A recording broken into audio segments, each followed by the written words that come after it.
All right. Am I audible? First of all, just to get a confirmation one more time. Yes, sir. Okay. We are live and we'll be starting. Samriddhi, you can proceed ahead with the recording as well.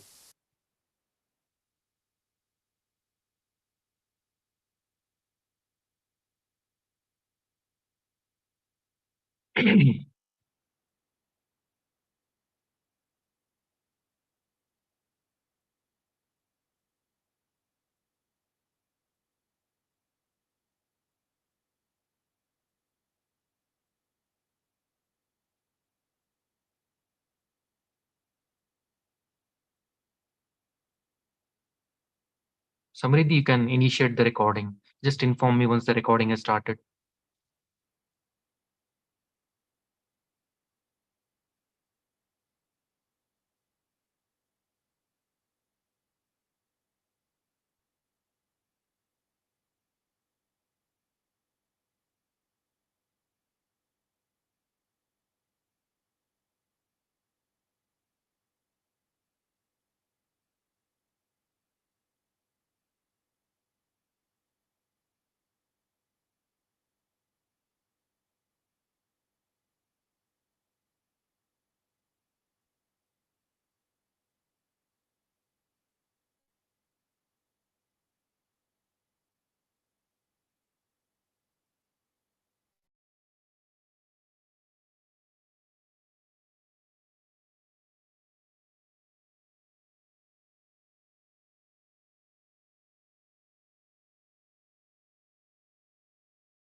All right.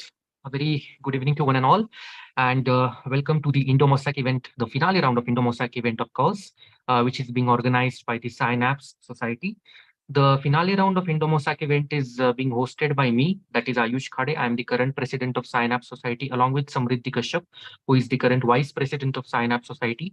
For judging the Indo-Mosaic's, final finale round, we have Nidhi Dande, who is the department head of history department under Synapse Society. We have Shubh Ghia, who is the Deputy Department Head of Political Studies Department, and we have Asmita Dwivedi, who is supposed to be the Department Head for Philosophy and Humanities. Okay, so without wasting further more time, we can move ahead to the next slide. Samriddhi, can you please move to the next slide?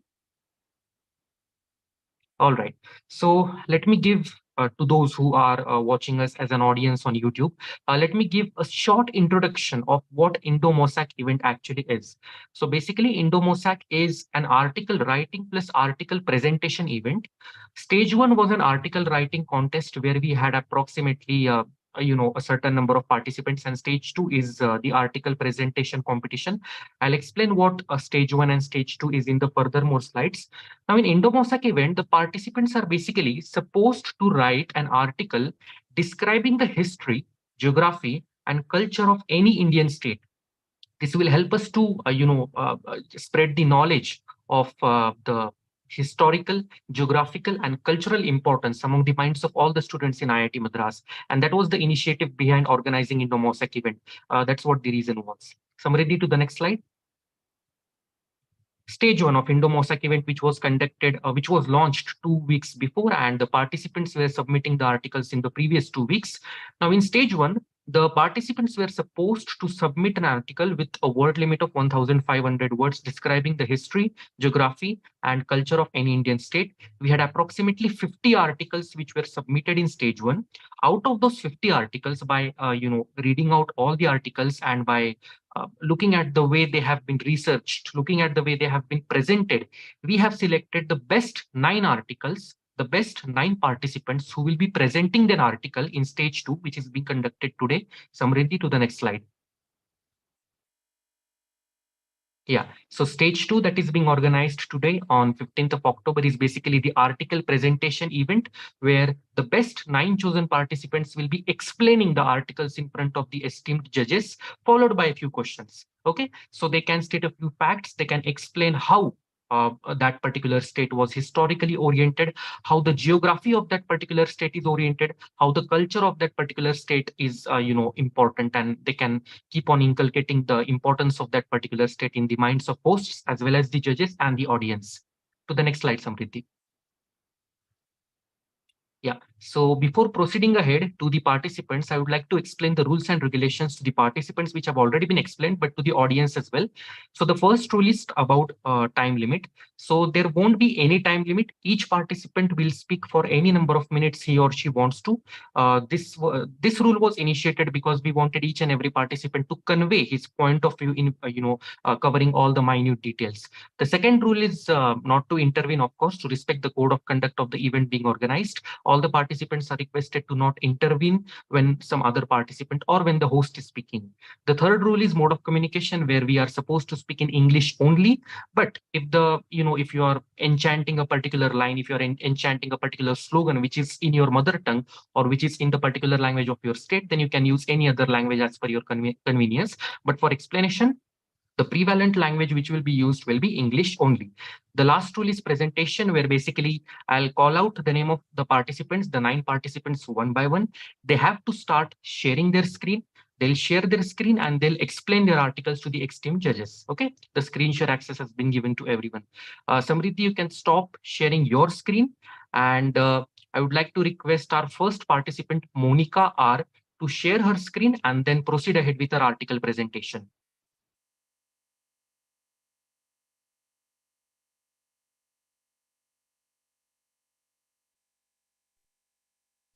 Yeah, am I audible? Yes, you're audible, Monica. Uh, just give me a second. Sure, take your time.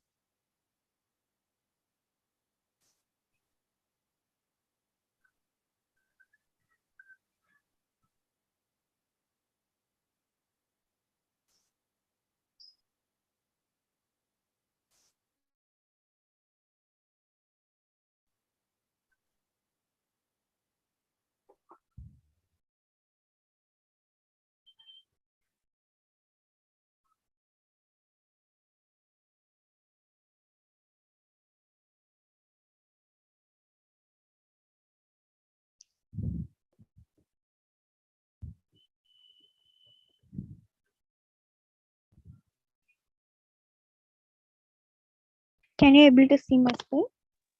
Yeah, it's visible, Monica. Yeah. So, very good evening to the esteemed judges, my seniors, and my dear fellow mates. I'm Monica, and I'm in foundation level BS Data Science and Applications. Now, I'm here to explain about my article, which is based on the history, geography, and culture of Tamil Nadu. Tamil Nadu has a very old history that goes back 6,000 years. It is believed that Tamilians are the members of the Dravidian race and were among the first settlers in the Indus Valley. The Dravidians were later driven back into the deep south, where they eventually settled with the arrival of the Aryans. Dravida Nadu, which includes the present day state of Tamil Nadu, was made up of a number of kingdoms, including the Pallava, Chera, Chola, Pandya, Chalukya, and Vijayanagara. From the 4th century to the 13th century, Tamil Nadu was ruled by Pallava, Chera, Chola, and Pandya kingdoms with the different regions as capitals. That is, the Pallava ruled the Masulipatinam, Kanchi, Bijapur, Velur, and many places of Tamil Nadu, and the major part of Kerala and a few parts of Karnataka. And here comes the Chola. Chola ruled the majority of places of Tamil Nadu and parts of Andhra. And he extended his trade to up to the Indonesia also. The Pandya ruled the entire Tamil Nadu and also the Kumari Kandam, which is also known as Lemuria Kandam, which was submerged under the Indian Ocean at now. And the Chera was a major king, ruled the Kerala state and a few regions of Tamil Nadu. And these three kings, Chera, Chola, and Pandya, together known as Moovendargal of Tamil Nadu. During the 14th and to 16th century, Tamil Nadu was ruled by Brahmani kingdom and Vijayanagar Empire, Deccan Sultans. In the 17th century, the British East India Company was established in Madras in 1639, ushering in the new era in Tamil Nadu's history. Provincial leaders, minor disputes, made it easier for the British to take administrative control over them. Most of the India and all of the Tamil Nadu fell under the British rule gradually but progressively. Most of South India was incorporated under the Madras Presidency under the British colonial authority. Veerapandya Kattabomman, Marudhu brothers, and Pulidevar were three of the most notable chieftains or polygars of Tamil Nadu who opposed the British East India Company's plans to annex the entire region.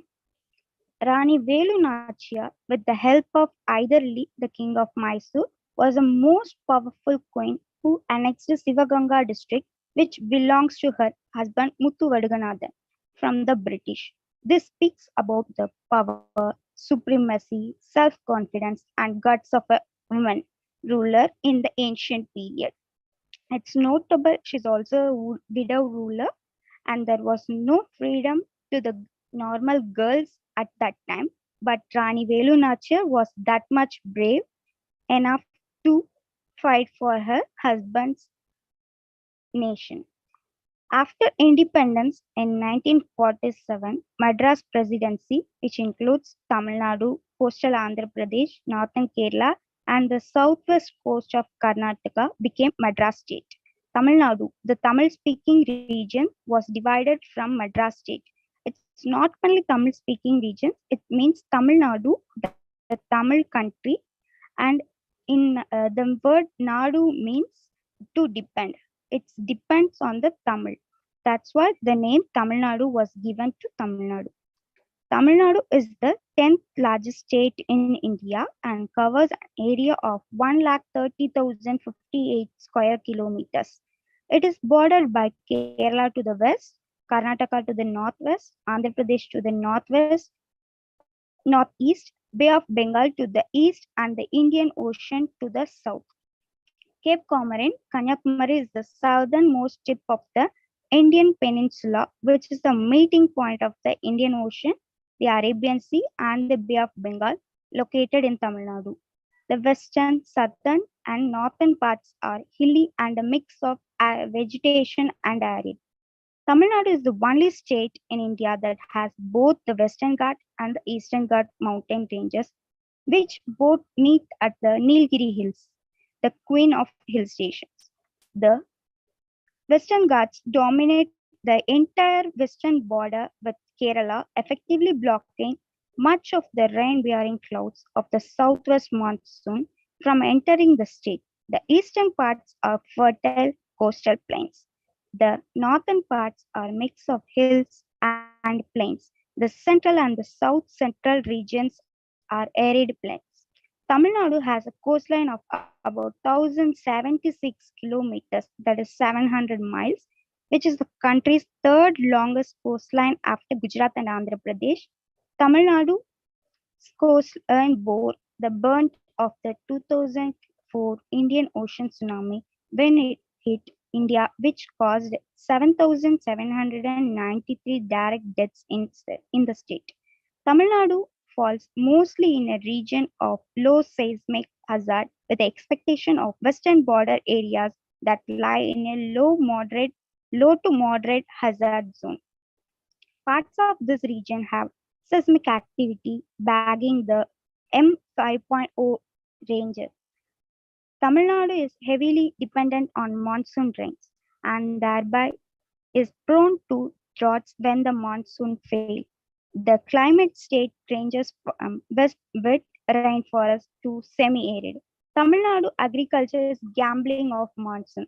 The Tamilians divided the land into two types, that is Nansai and Punsai.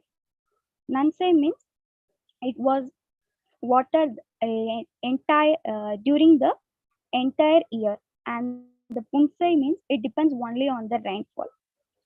The state has distinct periods of rainfall, which are the advancing monsoon period, southwest monsoon from June to September, with strong southwest winds, the northeast monsoon from October to December with dominant northeast winds, and the dry season from January to May.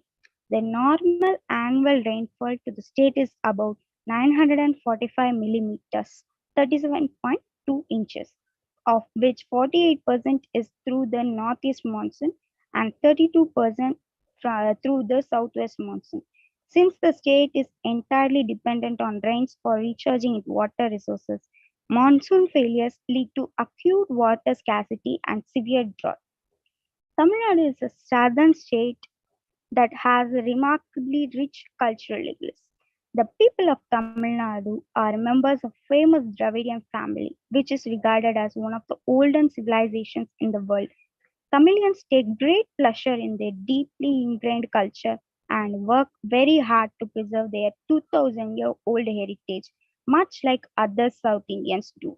The state has proposed it since it was controlled by the Cholas, Pandyas, and Pallavas. They produced the architecture and art that are still in use and maintained today. Tamil Nadu is a state in southern India with a rich cultural heritage that dates back thousands of years. The culture of Tamil Nadu is a blend of ancient traditions, art, music, and literature. The people of Tamil Nadu take pride in their Dravidian culture, which has its own distinct language. Tamil, a unique style of architecture, art, and dance. Tamil is the official language of Tamil Nadu because the majority of the population speaks it. Tamil, a member of Dravidian family, is spoken by all over the world. The language is acknowledged as one of the 22 listed in the Indian Constitution and is considered a classical language of India because of its independent tradition, important ancient literature, and historical roots. The language is the inheritor of an intriguing collection of ancient literature and is the oldest and longest surviving culture language still in use today. The Tamil Nadu kitchen offers wide range of dishes to choose from. Tamilians eat variety of rice dishes as their main source of food. In the state, rice is prepared in a variety of ways, from the common plain rice to other rice variations, including lemon rice, takali soru, that is tomato rice, tenga soru, coconut rice, pap, parupu soru, lentil rice. Some of the most popular side dishes in the state are sambar, rasam, and coconut chutney. Along with dosing, uttappam, and dish similar to dosa but with tomato and other spices, is a typical breakfast food in state. The most common clothing for women is the sari, which is renowned for its intricate, exquisite designs and vivid colors.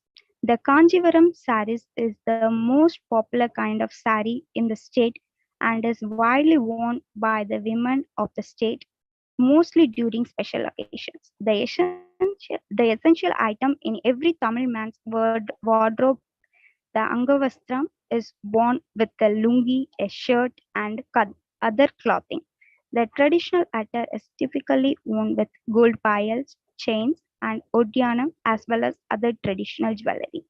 They also love to decorate their hair in a special style known as gajras with garlands. The state's most important and well known cultural event is Pongal, the festival, which takes place in January and is a celebration of thankfulness for the harvest, is sometimes referred to as the state's harvest festival. The event lasts for 4 days and each day has a special meaning. The first day is known as Pongal, and the second day is known as Surya Pongal when the traditional attire is worn.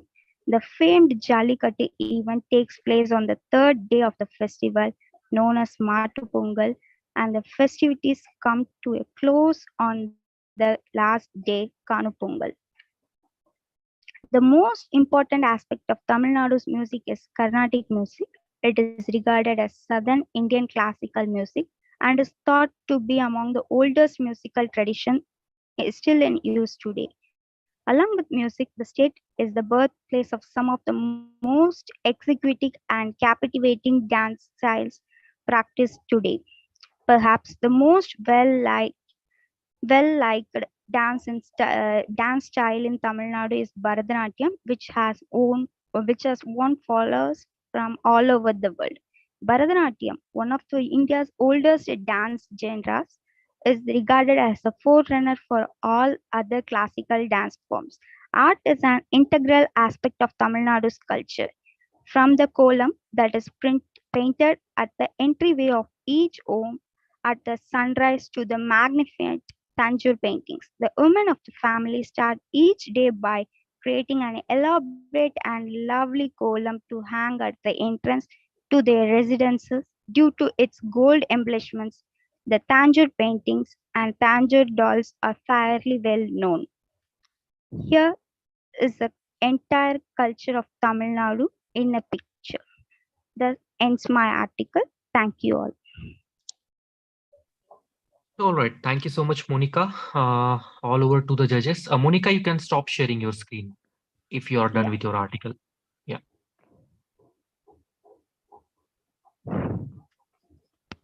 All right. So, judges, if you have anything to ask to Monica, or else we can proceed ahead to the next participant.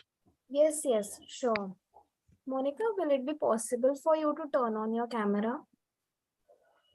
Yeah.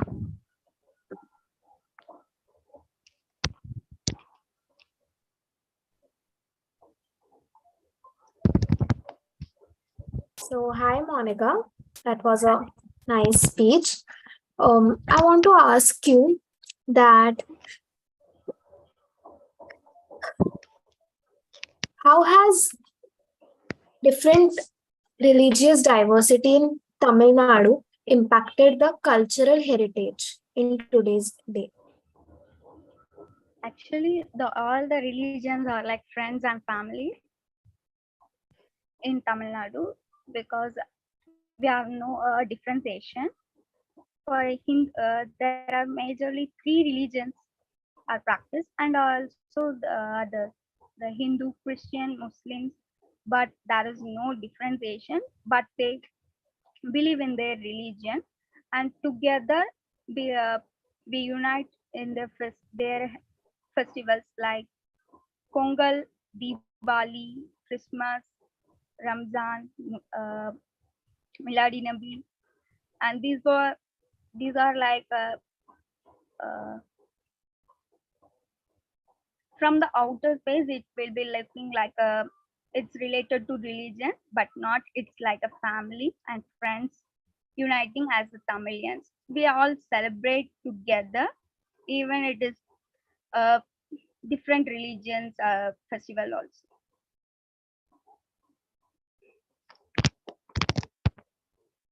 Okay, that will be all from my side. Hi, Monica. Am I audible? Hi, sir. Yes, you Yeah. are. As you mentioned about the Chola dynasty, can you please explain what was the major role of the Chola dynasty in modernizing Tamil Nadu in a brief manner? Yes, sir. Period was actually mainly concentrating in the water and their agriculture. For water management, they have constructed many dams. The famous Kallanai, which was built by Karigalan, which was in Trichy, which is standing till now, even though it has passed 2000 years. And there is one specialty in that Kallanai, which is called Kumli Tumbu, which is used to drain the uncleaned water. And also in agriculture, Chola in Tamil Nadu, there is a phrase, Chola Nadu Sorudaithu. That means there is no famine in their entire in their period and their dynasty. So Tanjore is also known as Nirkalanjiyam of Tamil Nadu. No agriculture dies in their period, Okay. and Okay. they Thank were you. importantly. Okay. Okay. Thank you, Monica. That was all from my side. Okay, hello, Monica. Am I audible? Hello, ma'am. Yes, ma'am. You are. Yeah. So my question for you is, can you tell me in what ways has the geographical diversity of Tamil Nadu influenced the utilization of traditional medicine, such as Ayurveda and other herbal remedies? Like, how does this vary across different regions of the state? Geographically, the eastern side are mostly fertile, and the more productions of related to agriculture are from there. The Tamil Nadu produce mainly paddy, kambu, cholam, sugarcane, cotton, etc. It's all food crops and cash crops. Commercially, everything they are growing. And for in medical purpose means neem is the Tamil Nadu's origin of neem which is very useful, and turmeric, pepper are used in medical purposes, and which are grown in Tamil Nadu itself, which is widely used in Siddha, Ayurveda for curing like dengue, malaria, etc. And which is more medical values, I think, ma'am. All right. Thank you so much. Thank you. Thank you so much, judges, and thank you, Monica. Without wasting no more further time, I'll move ahead to the next participant. I would like to call Umesh Kannan sir to present his article.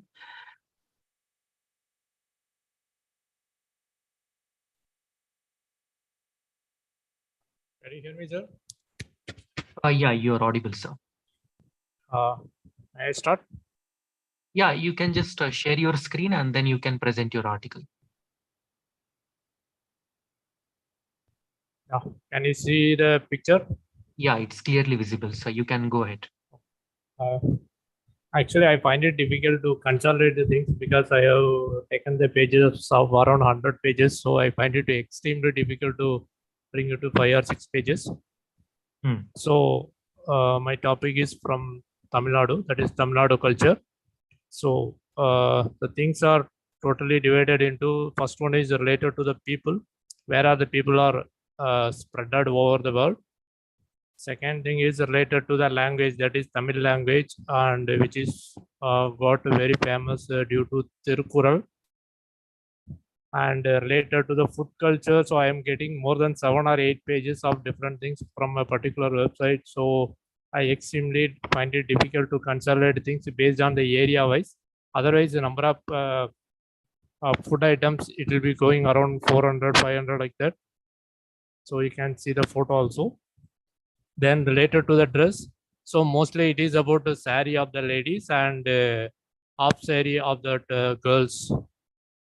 Then related to the festival, it is first one is related to the Pongal, and mostly I want to discuss on related to the things related to the Madurai, that is international city, related to that Chitrai Tirula, that is April 15 to May 15, Chitrai month. So it is related to Alagar visit. It is a marriage of Lord Shiva with Meenakshi. That is what Sundareswar Meenakshi. And some of the festivals that is mostly related to the temperature and climate and location, especially related to that summer, April and May. So that's why I mentioned as connected with the neem leaves. So I have given some video links also. Dance, everyone you are aware of that Bharatanatyam. So I'm not mentioning anything on that. So some of the dances also covered here. Then regarding the arts and crafts, so one thing is related to the column, and here you can see the list of GI, geographical indications. Many of the things are related to the dress material. Some of the things are related to these arts and crafts, like what is that, a temple jewelry of Nagarkoil, like that. And some of the places also. So you can see that some of the 4 UNESCO heritage sites in India, and even the things related to the religion, that is Navagraha temple. So that is Tamil Nadu religious system, that is spiritual system, is more related to the geography, that is altitude, latitude, and mostly it is related to the magnetic intensity, not about the temple or god. Actually, it is glorified as a god, but the actual thing is it is scientific reasons. Okay, I'll come to the point. So, have you visited the titles? Hello? You're Hello? audible, sir. Yeah, Yes. you're audible, sir. Yeah. So, first thing is about what is Midway Tamil Nadu. So, here you can see that the map of India after 1947 to 1956, that is a state of Madras. So, this is the part which is a state of Mysore. Excluding this part, and this is a state of Travancore. You can see that a lot of the State Bank of Mysore, State Bank of Travancore, like that. And here it will be a State Bank of Hyderabad. So the same part, it is the map of state of Madras after from 1947 to 56.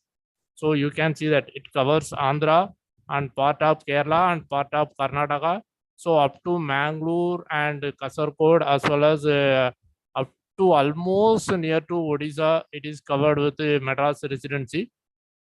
And so you can see that we are from, I don't want to repeat the terms which are used by the previous participant. So that is geographically we are covered by, that is surrounded by Kerala, Karnataka and Andhra Pradesh, and as well as the Union of Pondicherry. And actually we are not thinking Pondicherry as a separate state. We are assuming that as our only. And also you here you can see that very close part here will be, it is Sri Lanka. So if you take Pamban, the distance between these will be something only 50 kilometers. That is called as Dhanuskodi. So very famous thing, that is it is affected by the biggest cyclone in 1,000 years. That is at the speed of some 150-kilometer wind. So it has even pushed the train from the track. So Dhanuskodi is very famous, but actually it is a port town long before. So from where you can easily reach Sri Lanka, some northern part of Sri Lanka.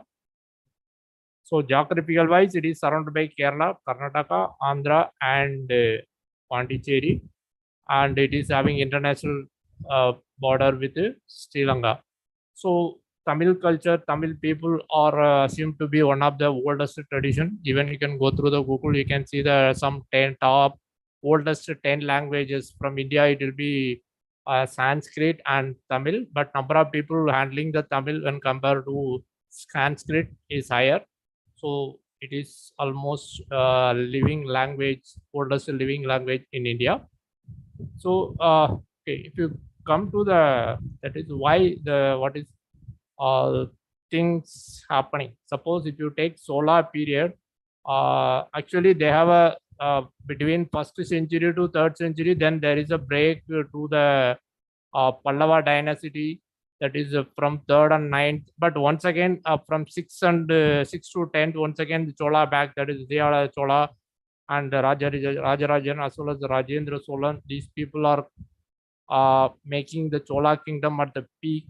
And Pallavas, actually they made the biggest things related to the architectural things. And that is around 15th, 16th century. That is exactly 500 years before Krishna Devaraya, their secretaries or warfare armors, they are ruled even up to Madurai, everywhere. As well as the things, most of the things that is not mentioned is that is Maratha rulers during 16th and 17th centuries. They are Saraboji Manners. Even you can see that a very famous library in Tanjavur, that is Saraswati Mahal Library. So that is very famous. As well as one more people, they have ruled around Madurai. They are called as Kalappirar. Actually, they are not from Tamil background. So that's why even there is one Tamil cinema called as Madurai Meeta Sundara Pandian. It is one of the famous film. It is also somewhat linked to that one. So you can see that actually Tamil we called as three sangams. Actually, it can be explained in two ways. One is different periods, 3 different periods. That is very old, medium, and latest. Latest means I am not talking last one. That is I am talking about 4th century, 5th century, like that. So you can take it as 3 periods. Otherwise, you can use another word. 3 things. One is written, that is what written style, and speaking style, like that. There are different drama style. EL is a nadagam, 3 forms. So that is also called as Muttamil. Muttamil means that is 3. So that is a name given for Tamil, that is Muttamil. So you can see that Sarah, actually Karigala Cholan, actually he is a man who made that dam that is called Kallanai. That is one of the oldest some part of a dam. I don't know the civil architectural thing, because it is a big mystery to understand the basic technology, because one English engineer, he has done a lot of research on that, then only he able to find out what is exactly the thing with that one. So it is one of the oldest dam in the world. That is 1st century, like that. Still it is in running. So Karigala Chola. Then there is a break between 3rd to 5th century. They are minimized, and once again they back to the picture from 6th century, 7th century. Actually, their ruling area is around Trichy. You can see that central part of Tamil Nadu, Trichy, Urayur, these areas are related to the Cholas. And Chera, actually, many people are assuming that Chera belongs to Kerala, but actually Cheras are 2 categories. One is Kerala-based Cheras, and other one is Kongu district. That is Coimbatore, Erode, Salem. That is Western Ghat borders of Tamil Nadu. So Cheras are classified as 2 categories. One is related to that, what is that? Kerala-based Cheras, as well as and Tamil Nadu-based Cheras. So that we used to call it as a Kongu district. That is Coimbatore, Erode, and Tirupur. Mostly they are related to the textile, as well as Coimbatore, as it is very close to Ooty. It is very good with temperature related things. That's why many people of the Coimbatore, they don't want to come to Chennai also. Then Pandya, actually they will start from Madurai and they go up to the end of Tamil Nadu. Actually, Kanyakumari district is totally different. Actually, it is having a very good connection with Kerala as well as Tamil Nadu. So people have talking about that Veeramangai Vedunachya. She is actually from this Dindigul surrounding. Actually, she is having a good connection with that is Mysore, Tipu Sultan. So during that period, she is also fighting against all these things. So she is having the support of Tipu Sultan. Actually, one rare thing happened during that Tipu Sultan period. As everyone knows that Tipu Sultan has a very good connection or relation with the French people. Actually, French, they came for attacking the British people and reached just 14 kilometers from the topmost part of Chennai. So then they went back. They closed the war and they went there back. Suppose if they cross that remaining 14 kilometers, actually the history will be totally different. So here we are assuming that actually Chennai is treated as that is English and compared to throughout India. So actually, if that 14 kilometer is completed by that is Tipu Sultan or Hyder Ali or French people, then Chennai would have become the French citizen. Like Pondicherry, we will be a French citizen instead of Indian citizenship. That is also possible. So it is a matter of 14 kilometers. So that is related to Veeramangai Vedunachiyar as well as actually that is only 200 years history. That is only 200 years history. Then Pallava, if you talk about the Pallava, yes, everyone of you know about that temples. Actually, it is belongs to the this is belongs to the 3rd century. Still, it is one of the UNESCO sites. Actually, they are very good in structure. Actually, that is 2 people, Narasimha Pallavan and his father Mahendra Pallavan. Actually, Mahendra Pallavan lost the war against second Puligasi number 2. Then after 9 years, they planned the thing. Then Narasimha Pallava went to into fight with them, and they totally damaged the Wabi Nagar. Actually, many things they are much interested is related to that Ellora and Ajanta. So Narasimha Pallava, while making the lot of visits, so it is more connected with that is painting and structures like this. So that is related to Ajanta Ellora caves. So when they visited this one, so they are more interested. Actually, I have seen one previous question to the previous candidate, that is about the religious thing. So actually, Buddhism start from this extreme part of that is near Gaya and something. Actually, it is traveled most of the east side, that is Bihar, then Odisha, then Tamil Nadu, then actually it's gone to Sri Lanka also, as well as these east countries. That is Buddhism related things. Actually, Buddhist, we people assume that Buddhism or Jainism is a soft people, but actually they have made so many effects to interfere every country's uh, structures. So Buddhist monks almost unappeasably they are involved in many of the political activities. So when you read about that, what is that? Mangama Sabadam. Actually, he is the dancer and he is about to be married to Narasimha Pallavar. But during that capturing, they have taken her to Wabi. So then after 9 years, he reached that area and they won the war. And she actually sometime people have tried to take her back. It is like a image issue, but she replied that no, I want to totally destroy this town. Then only I will come out of that city. So I won't come as a last woman. So I want to come out as a winning woman. So that's what happening between these that is what Pallava dynasty. Then very importantly, Vijayanagar Empire. So they have a very great influence throughout the southern part of India. Krishna Devaraya. Actually, he is also very good in literature. He is extremely good in Telugu and Kannada. And he has written that a script related to Andal. That is Srivilluputur. That is my own district. That is Virudhunagar district. Andal from Srivilluputur. He has written a script based on her as a queen or a queen of his script. That is, we call it as Patudai Talavan. Even Nakiran has written Murugan as Patudai Talavan. That is Tirumuruga Trupadai. So this is the things related to the Vijayanagar Empire. And you can see that it is shaped by actually different rulers, including actually many of the things like Sambar or Tirunelveli Halwa.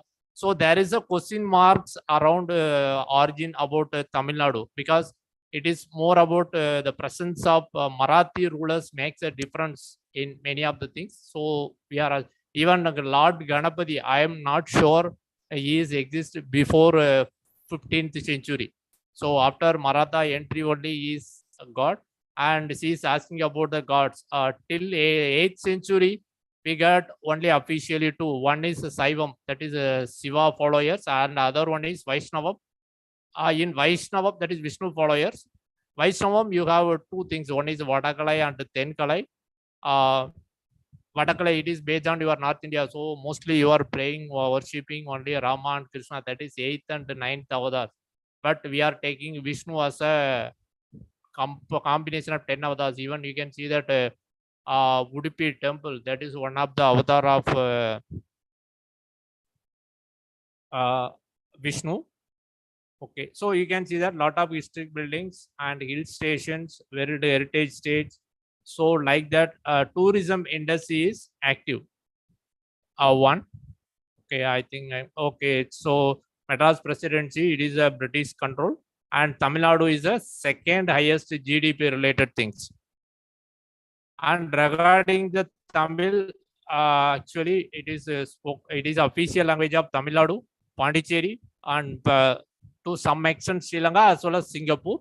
And Tamil is considered as the first classical language of India, because as I already told you, Tamil and Sanskrit are the oldest languages from India.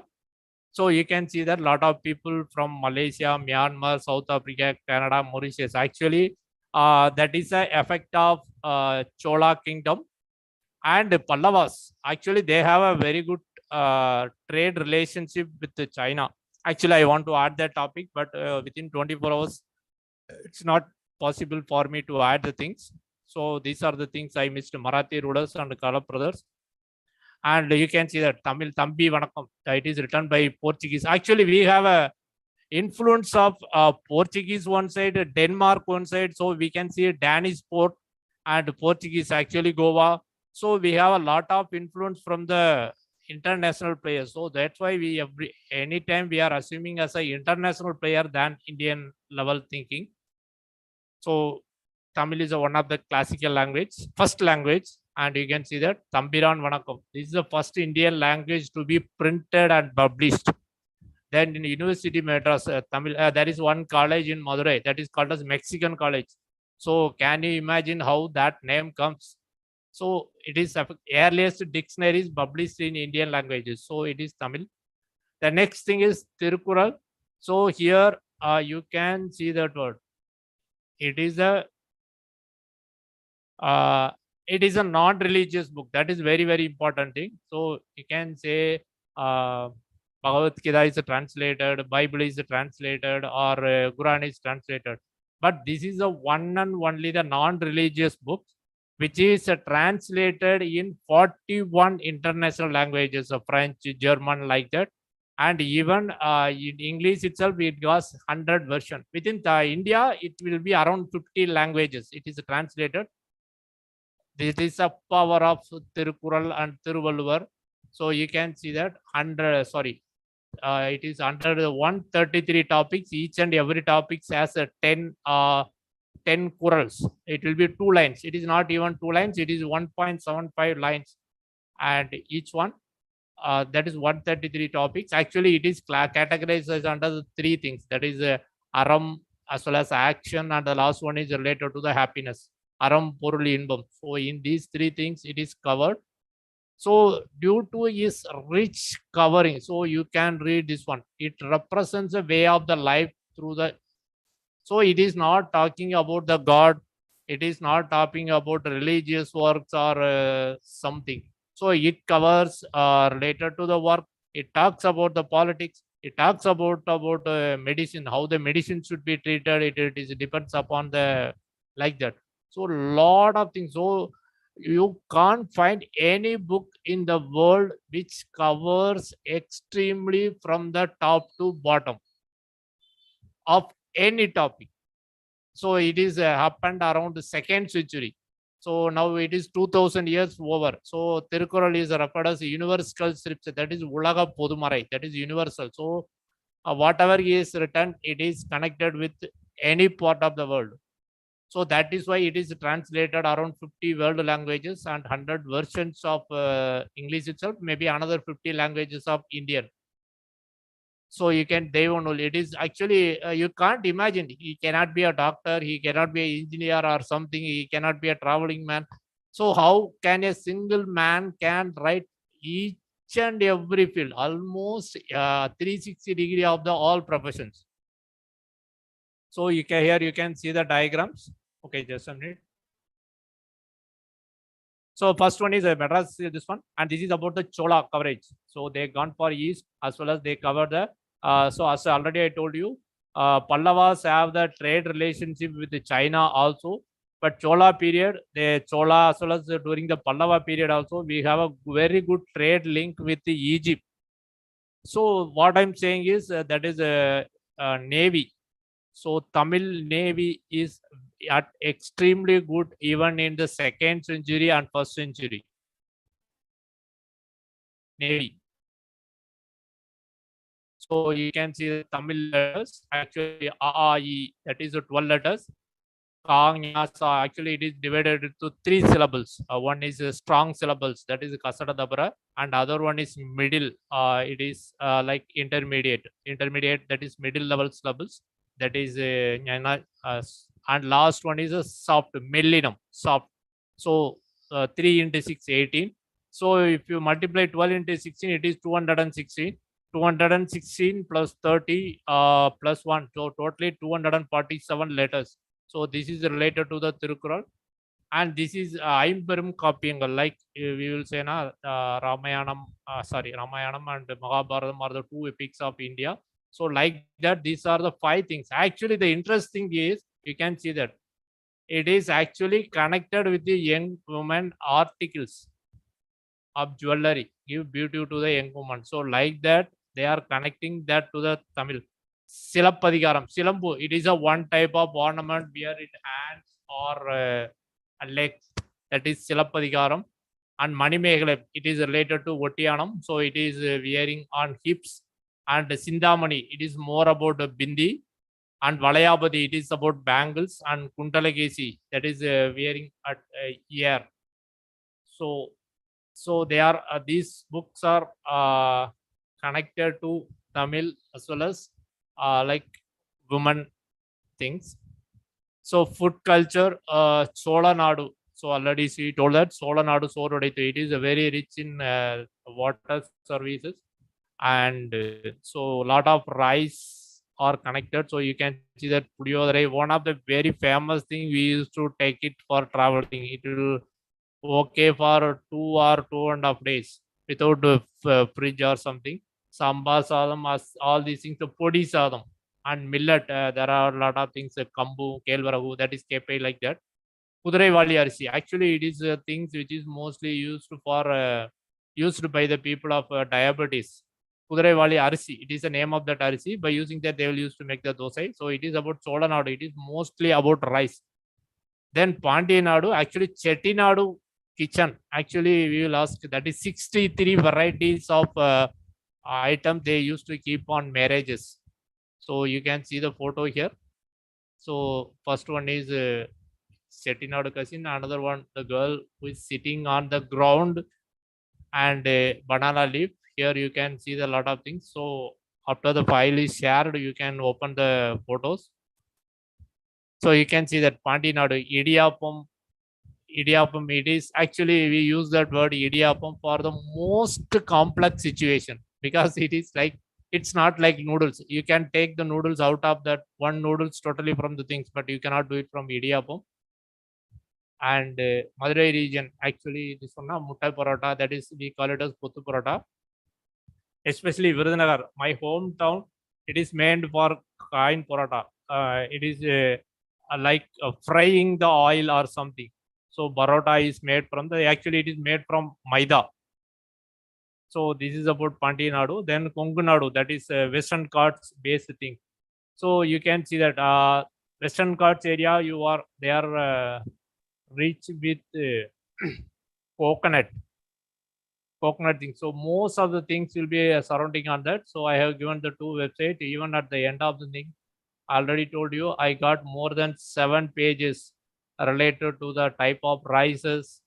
Then what is that? Rices, and you can see poriyal, that is side dish or kutu or chicken variety, rasam. At least 10 every topic. If you go for every topic, that is rice, it will be 20 or 25. Rasam, it will be 20 or 25. Curry, it will be 20 or 25. Puri also, everything it is going for 20 to 25, something like that.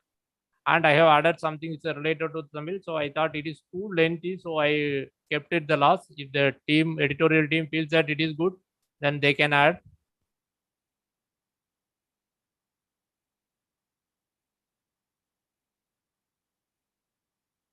So these are the related things to the cousin. Sir, is it okay for timing? Yeah. It's perfectly all right. That's what I we told can- you. It will take time.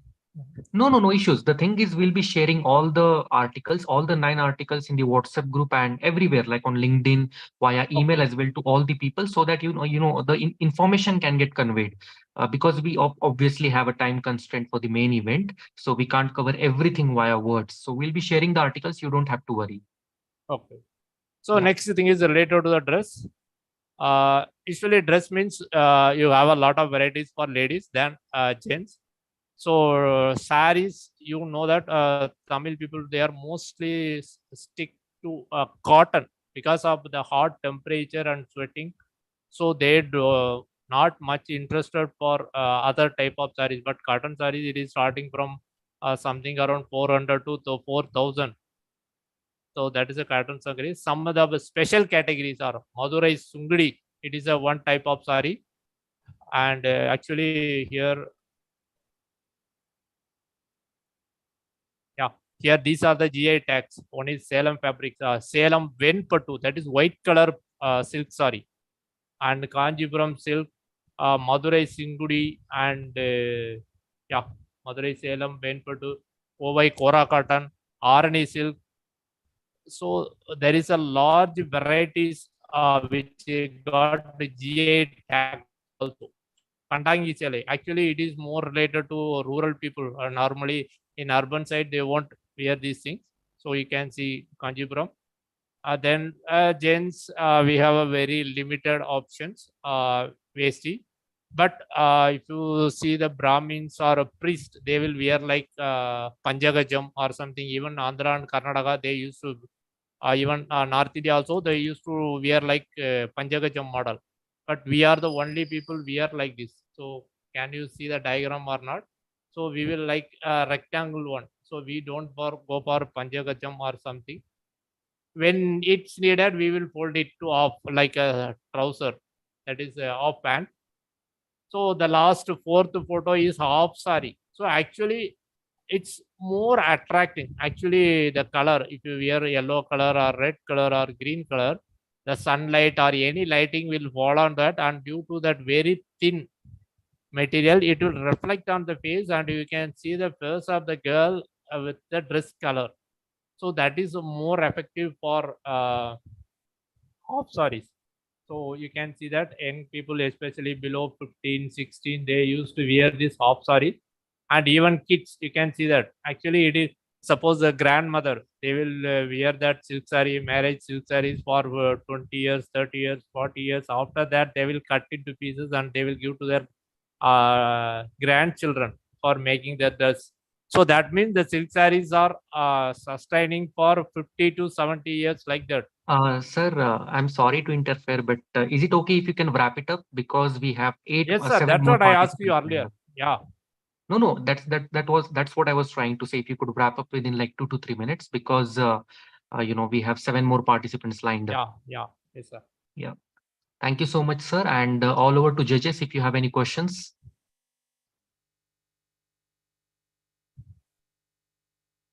Yes, sir. So you mentioned about Tirukkural, right?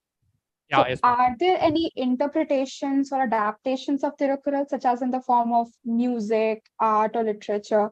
Like also, how do these contribute to its cultural relevance? No, that's what it is. It's not cultural relevance. The content of that things is applicable to the world. It's not one particular community. It's not to Tamil people. It is not to South India. It is not to India. It is not to Asia. It is for the total world. That is why it is translated in so many languages. It is covered every field of. All right, sir. That's all from myself. Yes, I told about medicine. Just a minute, sir. I told about medicine. Suppose how much amount of medicine is given to the child, how much should be given to that a young man or older people. That is, you have to consider the age of the people. You have to see the age of the disease. So like that, all these things, noi nadi, noi mudal nadi. So like that, so it will covers everything, and it is no way it talks about the God. It no way uses the word Tamil in any of 1330 Qurans. The word Tamil is nowhere found. All right. Anyone else? Like, of course, from the judges, Nidhi and Shubh, if you want to ask something. No, nothing No from my questions from side. my side. But so it was problem. very enlightening speech from your side. Thank you very much. All right. No Thank you very questions much. from my side also, Bhaiya. Yeah, it was Got it. very good. Yeah. lecture full of good knowledge, which was I was not also having. Thank you very much, sir, for this. Yep. Again, thank you very much, judges, and thank you, sir, for presenting the article on Tamil Nadu. One more thing is, when I was going through all the articles that had been submitted, I found out that almost 30% of the articles are, representing the culture of Tamil Nadu. So this shows the inculcation and interest of most of the IIT MBA students, which is again a great fact. Okay, without wasting no more further time, I would move ahead to the next participant. Yeah, and yeah, one more thing is, the remaining 7 participants, I would request you to finish your article within like 8 to 10 minutes. Okay, we don't have a time constraint. You don't have a time limit, of course, but we have to finish the event before 10 p.m. at least, because many of you have other things scheduled at the same time. So I would request everyone to finish your article within 8 to 10 minutes. I would like to invite Melvin Joseph, who will be the next participant. And Melvin, you can go ahead. Good evening, sir. Good evening, judges and my fellow participants. Today I'm going to present to you an article on Tamil Nadu. And Tamil Nadu is one of the oldest, it is a home for some oldest civilizations, and it is also there are evidences that show that there was human inhabiting Tamil Nadu from 1500 BCE to 10,000 BCE. So now let's begin with Tamil Nadu. Tamil Nadu is situated in the southernmost part of Indian peninsula. It is known for its rich history, culture, and natural beauty. It shares its border with several Indian states. It is bordered by Andhra Pradesh to the north, Karnataka to the west, and Kerala to the west and southwest. Chennai is the state capital and is the largest city in Tamil Nadu. It is a major cultural, economical, and industrial hub. Other important cities include Coimbatore, Madurai, and Tiruchirappalli.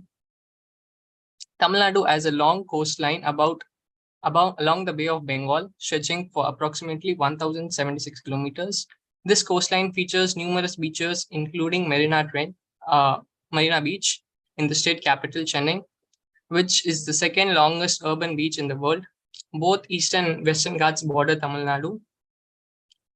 Between the eastern and the western Ghats lie a vast plain known as the Tamil Nadu Plain. This region is highly fertile and supports agriculture, including the cultivation of rice, sugarcane, cotton, and various other crops. Tamil Nadu has several rivers flowing through its territory, including the Kaveri, Vaigai, Tambarabharani, and Palar rivers. The Kaveri River, in particular, plays a significant role in the Tamil Nadu's agriculture. Due to being situated in the southernmost part of India, Tamil Nadu is near the equator, due to which it experiences tropic climate with hot and humid weather in the coastal areas and more moderate climate in the hill stations. Tamil Nadu is also rich in natural resources, including minerals like limestone, granite, and lignite.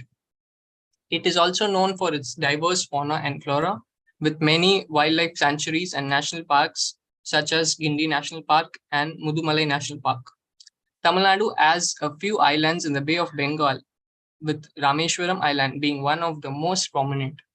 Rameshwaram is known for its Ramanatha Swami Temple and the Palam Bridge, which connects it to the mainland. In summary, Tamil Nadu's geography is characterized by its diverse landscapes, including coastal areas, fertile plains, mountain ranges, and tropical climate, making it a state of cultural, natural, and economical significance in India. Now let's dive into the history of Tamil Nadu, which is rich and diverse with a heritage dating back to thousands of years. The history of Tamil Nadu can be traced back to the Sangam period, which is believed to have begun around 300 BCE and continued till 300 CE. Here, BC stands for Before Common Era and CE stands for Common Era. This era produced some of the oldest known Tamil literature, known as the Sangam literature. During this era, it also witnessed the flourishing of arts, literature, and trade. The first golden age of Tamil Nadu is about 2000 years ago during the Third Tamil Academy. Now, to dive deeper, we need to know the establishment of the trinity of Tamil powers in the region, namely the Chera, Chola, and Pandya kingdoms. The three dynastic kingdoms sometimes lived in friendship, sometimes fought with each other, and sometimes One king defeated the others decisively and ruled the entire Tamil Nadu. In this map, you can see how they were distributed. During this period, outsiders were unable to conquer Tamil Nadu because of the military might of the Tamil kings. There are records of Tamil kings marching north, sometimes as north as Himalayas, defeating northern kings. Tamil merchants traded with Egypt, Greece, and Rome. Their merchants came to Tamil Nadu and Tamil merchants went to their countries. Archaeological excavations have revealed Greek and Roman settlements in the port city of Kaveri Ponnapattinam. In addition to trade, Tamil Nadu also had political connections with Rome. Pandya kings even sent ambassadors to Rome in those days. Now let's move to the second golden age, which was about 1,000 years ago. The Chola dynasty that was powerful during the first golden age weakened over the years and was reduced to the status of minor kings under Pallava rule. Chola started to get stronger under the great warrior king called Vijayalaya Cholan. He laid the foundation work for the rise of the Chola dynasty again and the birth of the second golden age. But the second golden age did not start until 4th generation after him. The second golden age started with the first Rajaraja Chola's reign in 1985. He spent the next few years building up his army. Once that was achieved, he fought the Chera and the Pandya kings and brought entire Tamil Nadu under his rule. Therefore, he is also known as Mudumudi Cholan, which stands for the king of three crowns. He also marched his army towards armies north beyond Tamil Nadu and conquered parts of today's Karnataka, Andhra Pradesh, and Odisha. Rajaraja Chola's navy also captured northern parts of Sri Lanka and Maldives. As you can see in this map, the area he conquered. These overseas conquests were necessary for the control of trade routes of Southeast Asia. As you can see in this map, like most of the trade between the Western and Asian countries is through this route. Until this day, this route is a very important trade. It's still a very important trading route, and around 80% of world oil trade passes through this route. The Tanjai Periya Kovil he built for Shivan is a masterpiece of Tamil architecture and is recognized as an UNESCO World Heritage Site.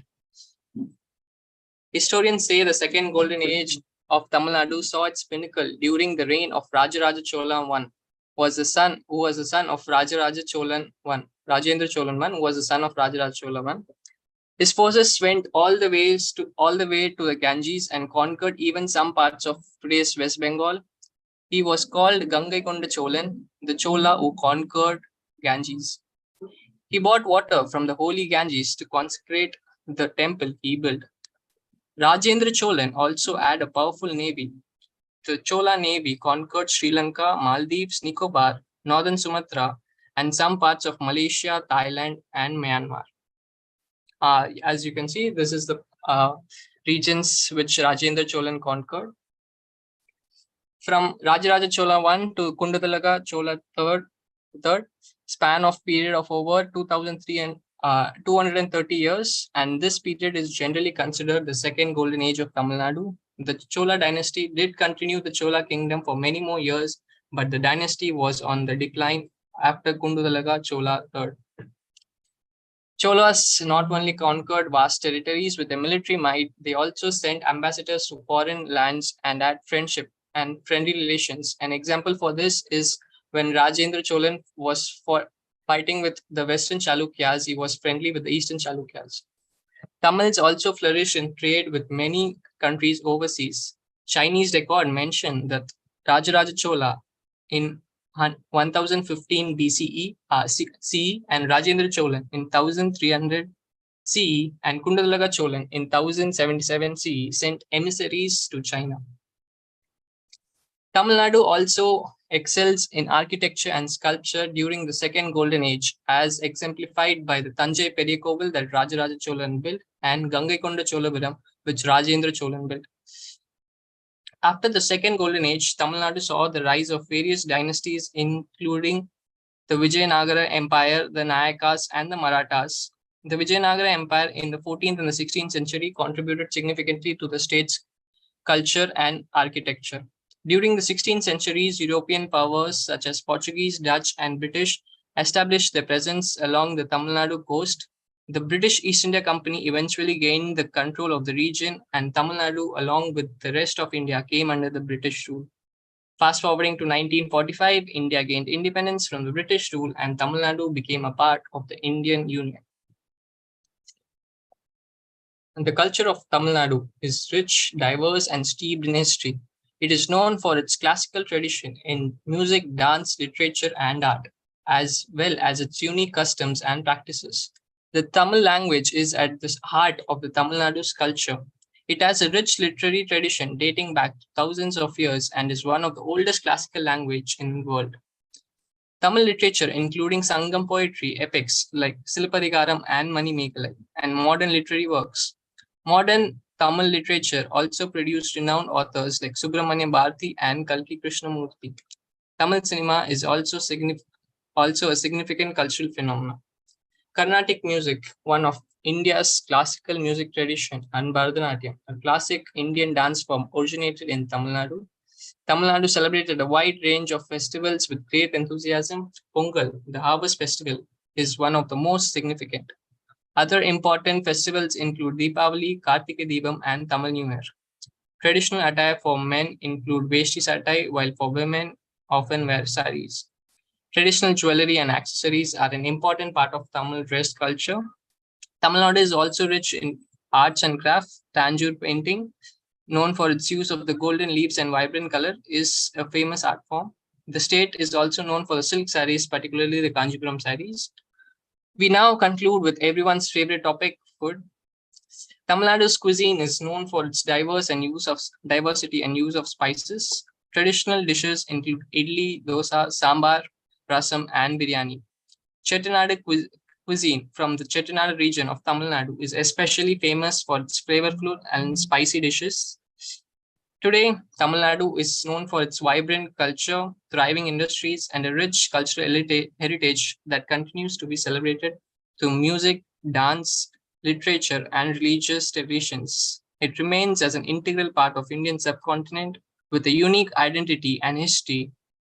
It is a testament to the diversity and vibrancy of Indian culture. Thank you. Thank you so much, Melvin. All over to you, judges.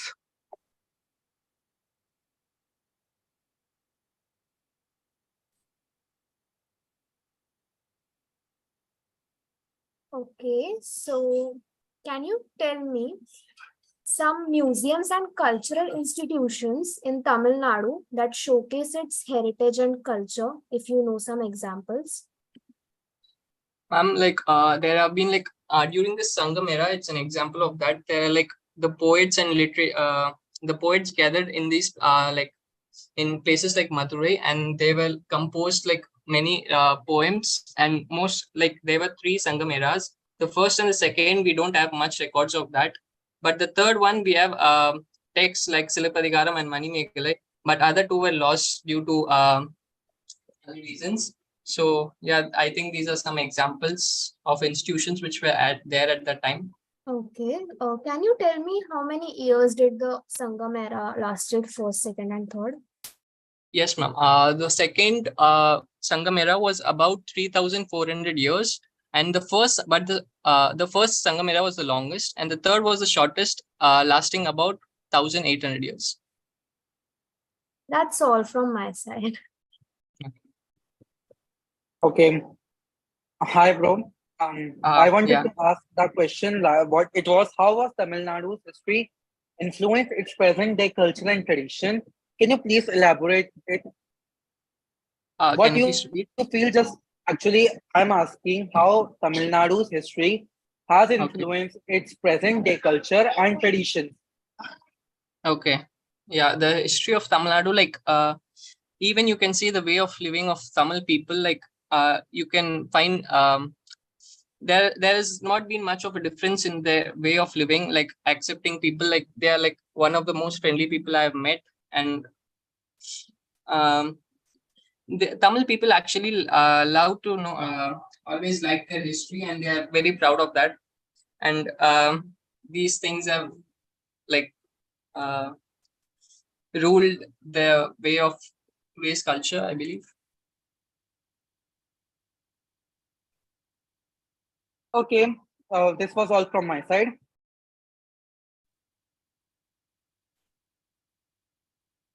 Questions from my side.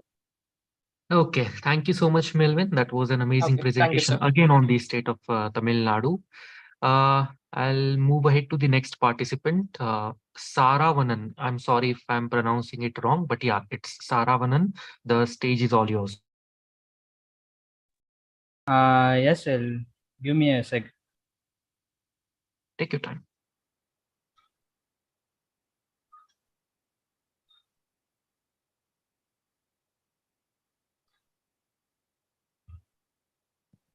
First of all, hello everyone. My name is Saranan, and I'm going to present an article titled Rajasthan, King of Lands, Culture and Camels. Before going inside, I want to tell you that why I chose this topic. Because when I searched about the other states in India, I found that Rajasthan has a very good culture and history. Okay. Rajasthan has a rich history with sites of Asian Indus Valley civilization and Vedic civilization. Its modern state was formed in 1949 and is dominated by Thar Desert and Aravalli Range. The state is home to 3 national tiger reserves and has made significant progress in mineral resources, agricultural production, road transport, communication, and energy production. However, the growth of the human population and low levels of human development have slowed economic progress. The Rajasthan's history is rich and dates back to Indus Valley civilization. The bravery of Rajput kings played a crucial role in the state's development as they fought against foreign rulers and sacrificed lives for the empire's pride. In the 13th century, Mewar became a popular destination for Rajput rulers, with Akbar forming a good and very leading to the submission of many. Some Rajput rulers like Raja Mansingh of Mewar continued to fight against Akbar, leading to the submission of many Rajput rulers to the Mughals. After the death of Rajman Singh, Maharana Pratap continued his fight against the Mughal Empire, eventually winning the Battle of Dewar. Famous Rajput pioneers include Rana Uday Singh, Rana Pratap, and Prithviraj Chauhan. Okay, let's see the culture of Rajasthan. Rajasthan, also known as the land of kings, is a rich cultural and a very good vacationer, very good historical sites and tourist, which has monuments, wildlife sanctuaries, and national parks. With over 70% of Rajasthan being vegetarian, it is the most vegetarian state in India. The Gomar dance from Jodhpur and the Kathpuli from which is famous in the Rajasthan, and it has a very good history. The Gomar dance also has international recognition. Folk music such as Bopa, Chang, and Path dance is a vital part of Rajasthani culture. And the Kathpuli dance, which is a key feature of religious festivals and social gatherings. It is believed to have originated from present-day Nagaur and surrounding areas. Rajasthan kings and nobles encouraged the art of Kathpuli. Over the last 500 years, it was supported by a system of patronage through the kings and wealth-off families. The Bhat community claims that their ancestors performed for royal families, receiving honor and prestige from the rulers of Rajasthan. Rajasthan is also famous for textiles from semi-precious stones, handicrafts, and traditional and food-colored ballad. Rajasthani culture is known for its intricate carvings and bright colors. The top 5 export items from Rajasthan are textiles, gems, and jewelry, dimensional stones, agro, and food products. The blue pottery of Jaipur is particularly noted to attract investment for the revival of traditional arts and crafts and promote cultural heritage. The first handcraftsy polity had been released in Rajasthan. Also, the state has a large number of raw materials, including marble, wood, and leather, which can be used for the development of handicrafts. The Ankoi Museum of Hand Printing celebrates traditional woodblock printing on cloth. Rajasthan is also known for its historical forts, temples, and palaces. all for which are important source of tourism. In conclusion, Rajasthan is a rich, diverse, and vibrant Indian state known for its iconic forts, palaces, and one of the world's largest and driest deserts. Thank you. Thank you so much, Saravanan. Judges, any questions? Yeah, I have a question. Asmita, you go forward first. All right. So, what is the cultural and symbolic importance of the practice of Johar within the Rajput society and heritage? Yes, ma'am. The culture of Rajasthan, you know that it has many dances, and the Goma dance, for example, which is from the Jodhpur, and the Kalbilia dance of Jaisalmer also again the international recognition. Then we can see that the folk music such as Bopa, Chang, Terateli, Gindar, Kachgori, Teji, and Pathdan is also a part of Rajasthani culture. I specifically asked for Johar. Do you know about it? No, ma'am. For currently, I don't know. It's all right. It's all right. Thank you for my side. Just that you know, Johar is a practice of self-annihilation which was practiced by Rajput women when their husbands were martyred in wars. Okay? And do read up. Okay, ma'am.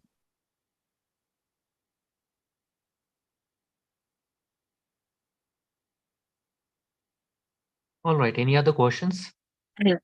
Yes. Actually, I wanted to ask that. You please tell what's the traditional food of Rajasthan? Can you please tell me this? Because I think you have missed this point in your presentation. Yeah, sure. I missed it, but the traditional food, you know, I think it is chapati because. Actually, I'm Rajasthani only, so yeah, you can tell it. Sorry, I don't know confirmly because I'm from also South India. Okay. So you can make a point. It's dal bati churma. Oh, okay. The most famous dish which we speak in which we go for Rajasthan is dal bati churma. And if you go in core, it's a sabzi called special tikkar special sabzi. So yeah, you will Google it out. You will find this. It's very rare to find the second one, but yeah, dal bati churma is a very common one. Okay. Rest, nothing from my side. Thank you. All right. So, Nidhi, yeah, please. yeah. So, how have art forms like puppetry and camel fairs played a role in preserving and promoting Rajasthan's cultural heritage? Yes, ma'am. You know that the Ankoi Museum, you know, which is presented in Rajasthan, they are well known for the hand printing, traditional woodblock clothing, printing on the cloth. Okay. All right, Saravanan, a question from my side. If you look at the state of Rajasthan, as far as I know, 61% of the land is covered by desert, which approximately equals to 258,000 kilometers square when the area of Rajasthan is compared. So why do you think there are only two reasons? It's a very basic question. So there are two reasons behind the formation of desert areas in the western part of Rajasthan. What are those two reasons? If you know, you can just state them in a short. No need to explain the entire process. Yeah, as you said earlier, that the Rajasthan is dominated by the Thar Desert and the Aravalli Range. And the people, you know, they live at the outside. That's all. I don't know about it. No issues, no issues. Just to state those two reasons, the first reason is the high temperature in the western part of Rajasthan, of course, due to the presence of sand. And the second reason is the presence of Aravalli mountain ranges lied parallel to the Thar Desert.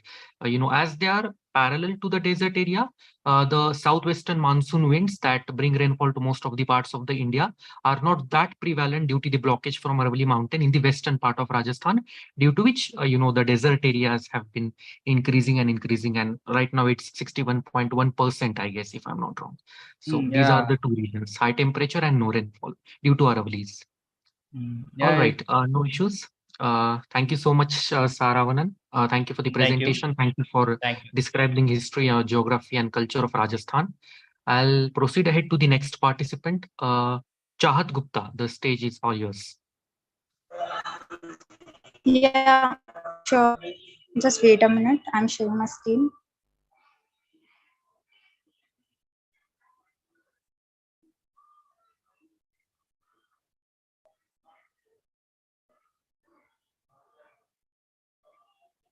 Can I end the session? YouTube live. No, sir. No, I think it will go for another 1.5 hours. Oh, is it okay? I thought it's I'll inform you. I'll inform you when it ends. Sure. I Yeah, just yeah. came over office. That's why I Is screen visible? Yeah, sir. I'll inform you when the session ends. Is my screen visible? No. No, it's not visible yet, Chahat. Okay, wait a minute.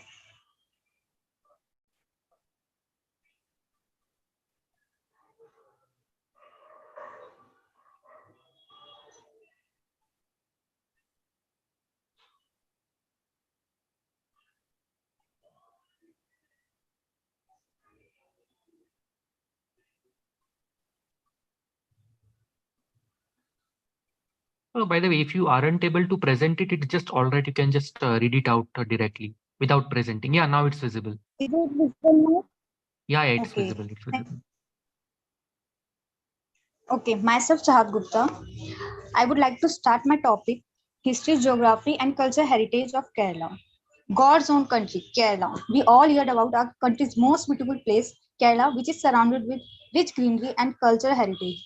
It is located in the southwest of our country, India. The word Kerala means land of coconuts. In Malayalam language of Kerala, word Karam means coconut tree. So, if we first talk about the historical times of Kerala, how can we forget about Kerala's religious tale?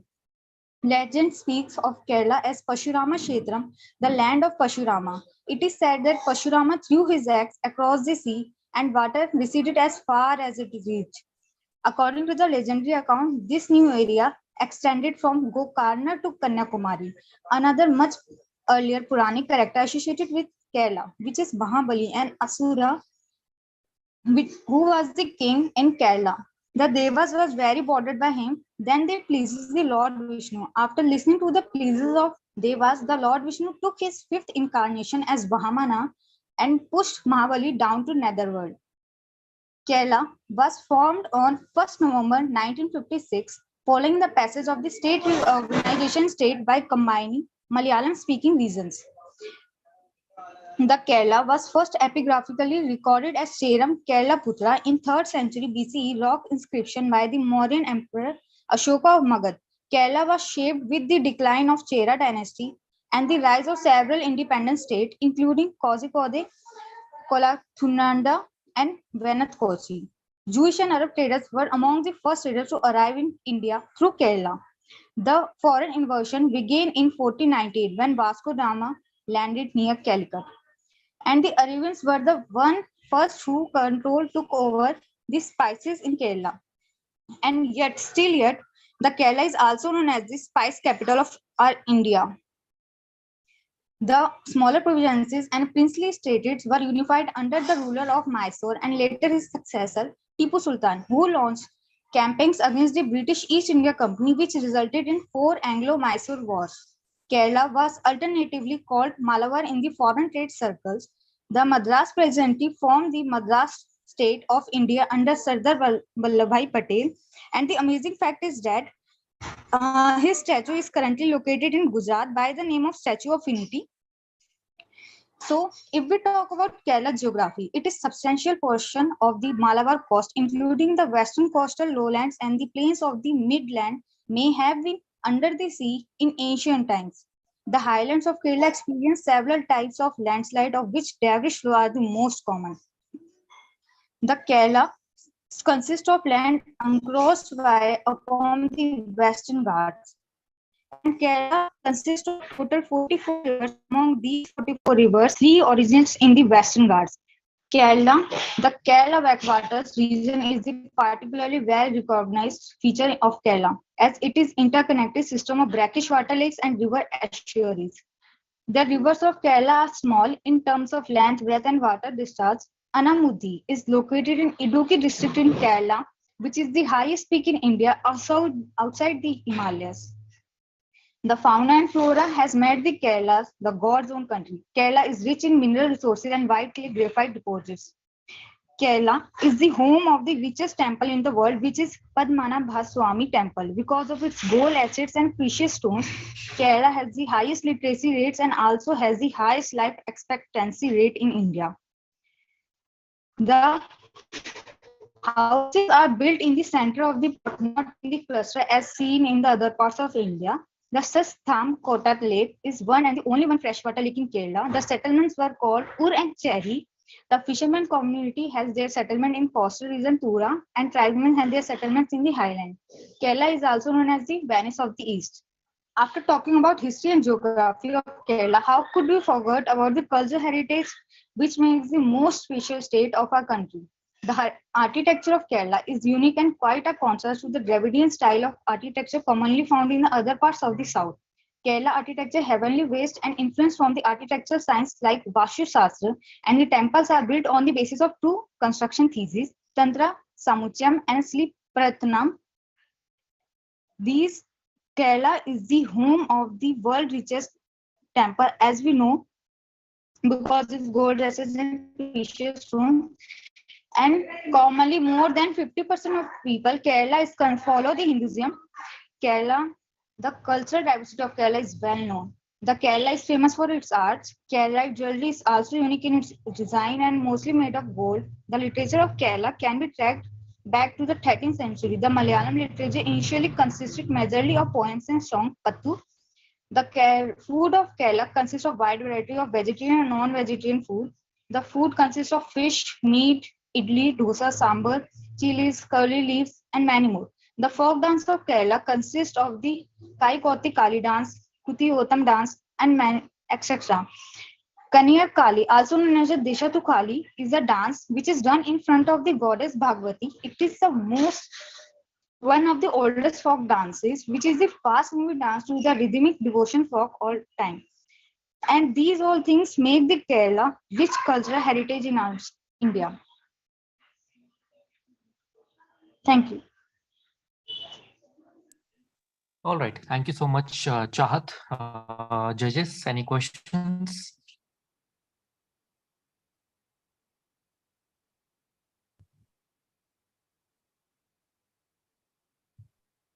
Yes, I have a question. One moment.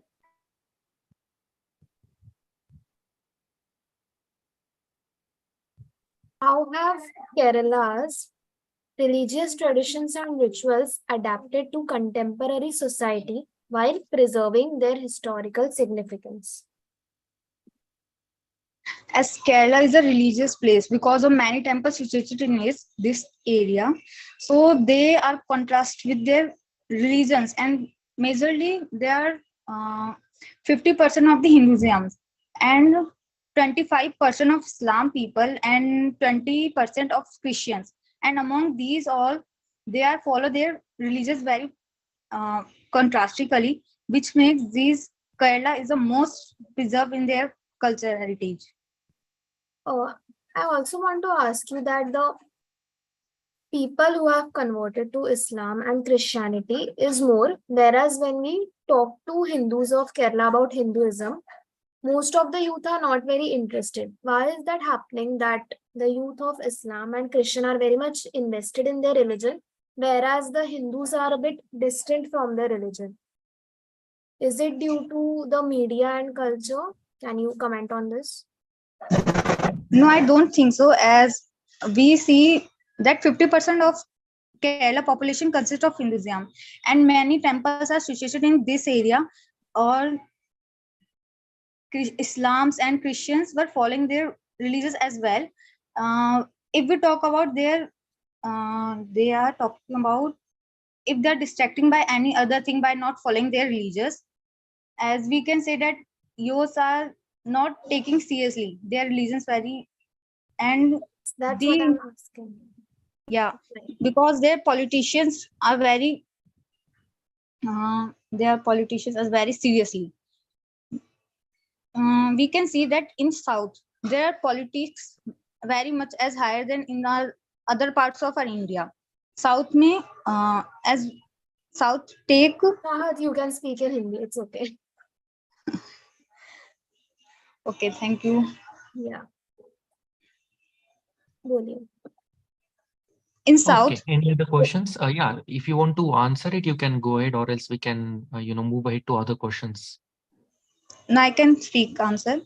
In South, there are Yeah, please. politicians which makes the youth not to develop their up, not to develop in their all religious things. They are distracting their youth to take part in politicians and make them the lead younger generation to follow them, not to by giving them the chance to go there follow religions, their own religions by making them more cultural heritage of Kerala. Okay, that was a good answer. Thank you. Um, hello. Chahat, I wanted to ask that you mentioned that Kerala has one of the highest life expectancy. Can you please describe the reason? What could be the reason behind this? Yeah, there's a specific reason of that. That Ayurvedic thing is very rich in this area. Ayurvedic heritage is too much good in Kerala. As you know what, the first Ayurvedic resort is also located in Kerala, which is also known as Somathiram. As many tourism and people attract to Kerala to study the medical of Ayurvedic in Kerala, as the life expectancy is higher. Life expectancy rate is 77 years old right now in Kerala because of their health, not as they are habituated to their Ayurvedic and natural things. And same goes with the literacy rate. What could be the reason behind this also? Like how other states are lacking the factor which Kerala is supporting to get the highest literacy rate in our nation.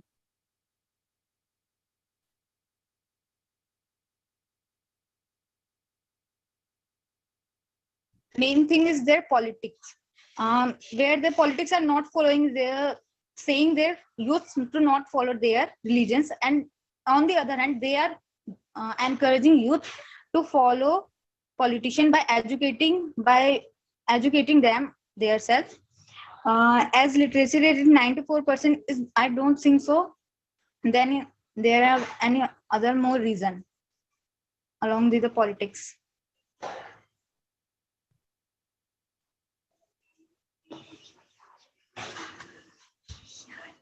Okay, no more questions from my side. Thank you. And no questions from my side either.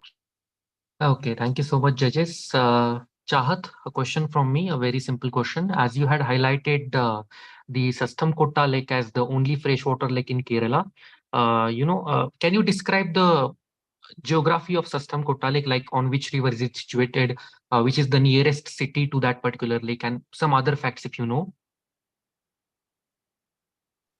Well, there are many lagoons and rivers are situated in Kerala, and as I told earlier, that 44 rivers are in Kerala, but only one freshwater lake which is in Kerala.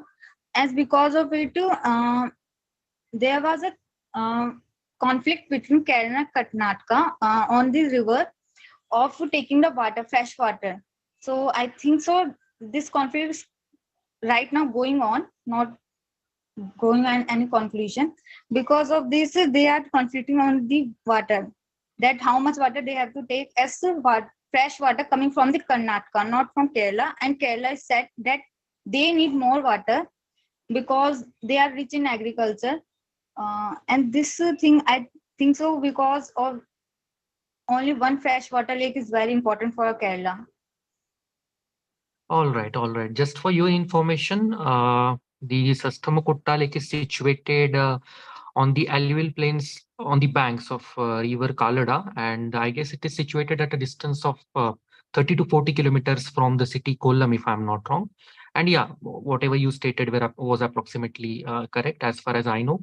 And it is also known as the Queen of the Lakes in South India. I'm not sure about this particular fact, but I had read it somewhere that Sastamkota Lake is also known as the Queen of the Lakes because of its freshwater existence. Anyways, thank you so much, Chahat. I'll be moving ahead to the next participant without wasting no more time. The next is Sagnik Chakraborty. Sagnik, the stage is all yours. Hello everyone. Hello all the judges. Hello Ayush. And am I audible? Yes, you're audible, Sagnik. Okay, now am I visible? Yes, you're visible. Okay, just a second. I'm sharing my screen. Take your time. Yeah. Oh, wait a second. Off on screen. No, it's not this one. Is my screen visible? Yeah, it is visible, Sagnik. Okay, so good evening to one and all present here. Hello, everyone, and thank you for today joining with me on this stage where I am going to speak about my very own home state, which happens to be West Bengal. So I was born in West Bengal and I have grown up in West Bengal, and West Bengal has meant a lot to me. I mean, the rich cultures, the rich heritage that this state possesses, I can firmly say that it is among one of the most richest states in this country in India. So so naturally, it is an extremely proud feeling on my way to say that I belong from West Bengal, and in fact, there are so many Bengalis out there who are making our country proud in various global stages, even today as I speak. And let alone historically, we have all heard about Rabindranath Tagore. We have all heard about of, of I'm extremely sorry, Satyajit Ray and about Netaji. So in order to know about like how it all began, we need to learn about the origins, like from where it all began, and that brings us to the historical aspects of West Bengal. So the sad part is that the history of West Bengal is not really covered in our so-called school textbooks, which is extremely wrong, because you see the first traces of West Bengal goes way far back as in 2nd and 3rd century BC, with the famous Mauryan Empire trying to take over a region in South Bengal called Tamralipto. Now Tamralipto is very famous for the Tamralipto port, which was extremely rich, and for the next millennium till the 8th century AD, from 2nd century BC, and this saw so many Roman trade ships and flourishing business and economic explosions. In fact, famous travelers, we have all heard about them, like Fa Hien, Yuan Sang, they all visited this place. Like Fa Hien even stayed here for 5 months. And if you read his autobiography, I mean not autobiography, if you read his accounts, you can realize like he stayed there, he wrote a lot about it, etc., etc. Now for the next 1000 years there were various other local rulers of West Bengal who would sometimes be in war with the sultans or the Mughal rulers in Delhi, or sometimes join hands in coalition as well. And apart from these indigenous rulers in West Bengal, there were many other original generals who were from the Mughal army, but now they had separated and they had formed their own kingdom until the 17th century, when the Nawabs of the Bengal arrived. Mainly Alivardi Khan and Siraj-ud-Daulah were the most famous of them. And while Siraj-ud-Daulah was extremely cruel, no doubt, he was extremely cruel and harsh, but he ushered in West Bengal an industrial revolution with so many different types of industries popping up in the state, be it jute, textile, arts, everything. They all flourished in this rather short period before the British conquered the state and slowly conquered the country. We all have heard about Robert Clive, how he came into West Bengal and slowly he conquered it from 1757 to 1772. It took 15 years for the British to conquer, but still, they started it off with West Bengal. And then we all know about Calcutta, like Job Charnock, who officially laid the foundation stone. I mean, the foundation stone, which we mean in today. He officially named Calcutta, and slowly Calcutta became the capital of India. Like you can imagine how important or how prestigious that is. Though it was being ruled by the British, I understand, which is not at all prestigious, but still, this was a glorifying moment for West Bengal in its own regard. Now, the impact of all these of the freedom struggle in West Bengal had been huge. I mean, there have been so many missions that have started from West Bengal itself. In 1905, when Lord Curzon tried, I mean, not tried, he actually divided Bengal into two halves: West Bengal, which I am speaking about right now, and East Bengal, which is Bangladesh. He tried to divide Bengal because it was so impactful in the struggle of freedom for India. Now, many brave sons and many brave daughters of our motherland have given their lives for the freedom struggle of our country. There were freedom fighters in every single corner of West Bengal, and from various professions possible, be it authors, poets, scientists, lawyers, school kids, college students, shopkeepers, everywhere. We all have heard about Netaji Subhash Chandra Bose. I don't think he needs any introduction.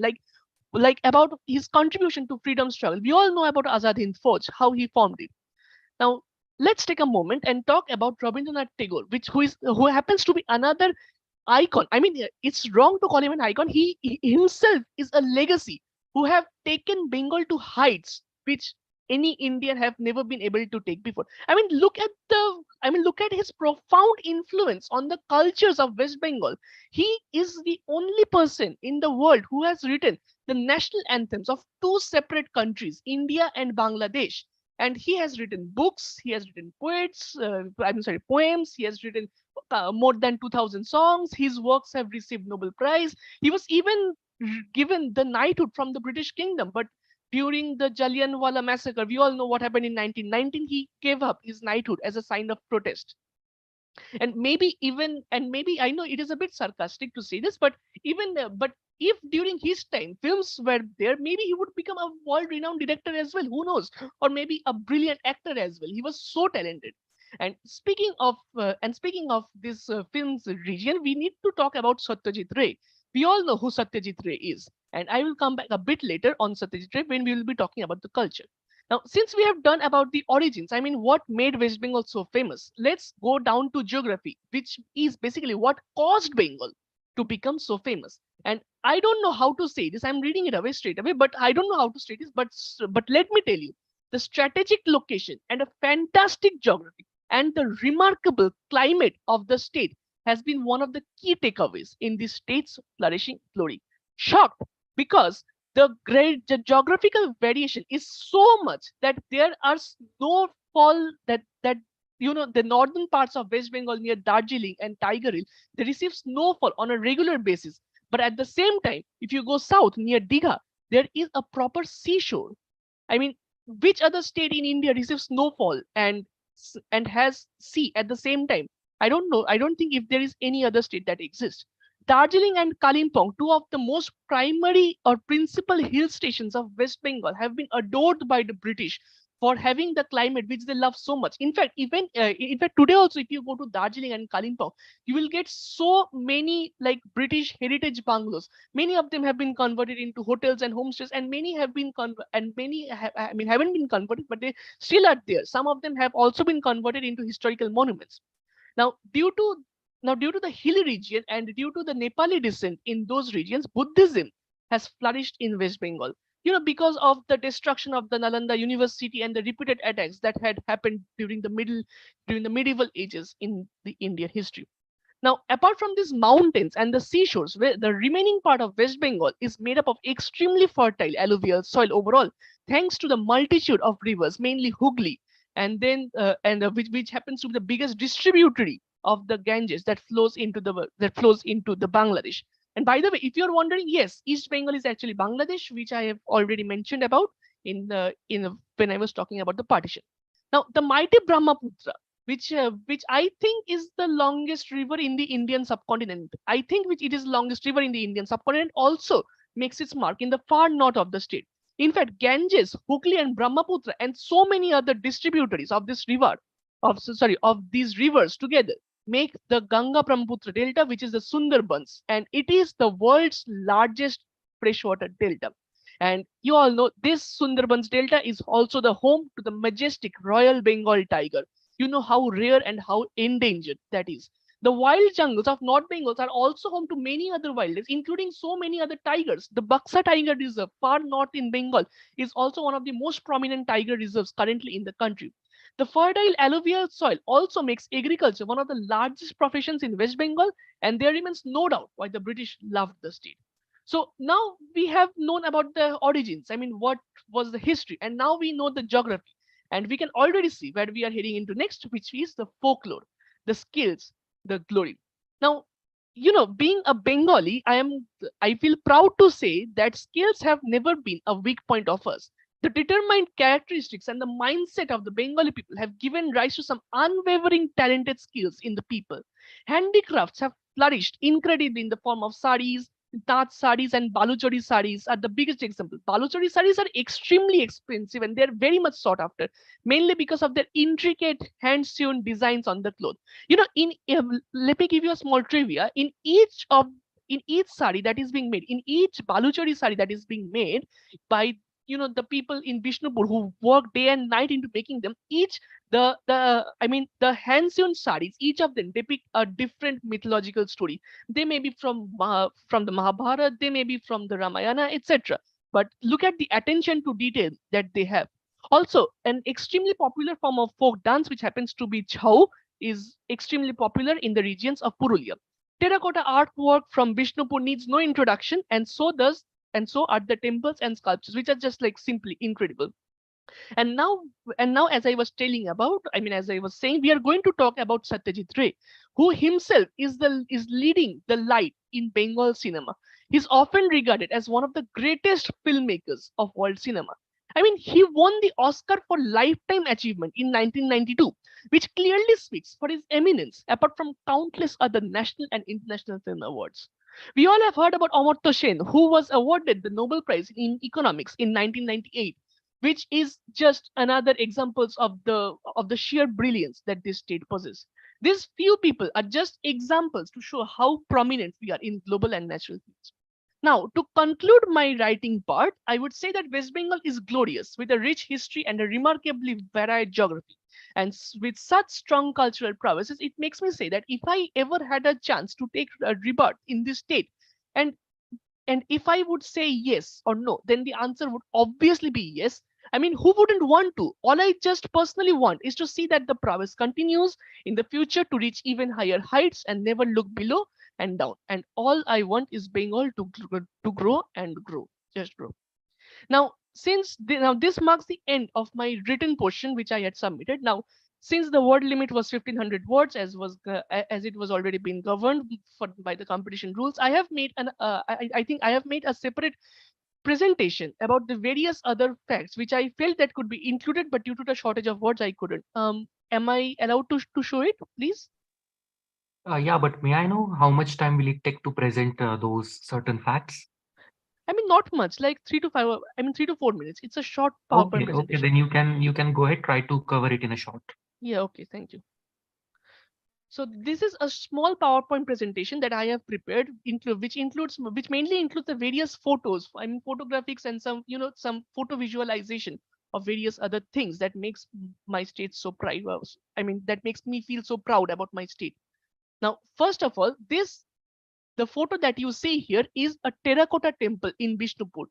Just look at the artwork, the design in these type of in the walls or even on the doors, the pillars. They are just incredible, and it is all being done, and they were all being handmade, and you can realize like how much time it took. And this is a more brilliant example of how it was a proper close-up photo. Now, for the next slide, now this sort of jungle that you see here, it is not actually a jungle, it's a single tree. This is the great banyan tree, which is located in the botanical gardens in Howrah, and it is the largest and the oldest tree in India. And in fact, for its sheer size, it has acquired a place in the Guinness Book of World Records as well. Another thing that speaks for even nature is proud of West Bengal. It seems so. Now, this is a popular sea beach that I was talking about. This is near Digha. Digha is a very popular tourist spot. This is near Digha, and just look at the sheer natural beauty of this thing. Of this sea beach. There are like long sea beaches with some tall trees, which is shadowing over the ocean, the seashore, etc. It's just simply brilliant, no doubt. And yes, one more thing that I feel like I should include among the part of culture is Durga Puja. Like I feel ashamed that I forgot to include this in my writing. And we all know. And today being the first day of the Durga Puja, yesterday was Mahalaya as per our traditions, and today is the first day of the puja. And it is a proper festive time in West Bengal right now. And Durga Puja has been like one of the top festivals in West Bengal. It has been a tradition since over 200 or 300 years we celebrate it, and mythologically it has a profound influence in the Bengali society as well. In fact, last year it was included in the UNESCO, in the UNESCO list as well, for being a profound cultural influence on this state. Now, this is the Indian Museum, which happens to be the ninth oldest museum in the world and the oldest and largest museum in Asia. It was established in 1814, more than 200 years ago. And even today also, it has some incredible artifacts from the prehistoric era or even from the Indus Valley civilization, which is not present in any other part of the country. The collection is simply incredible.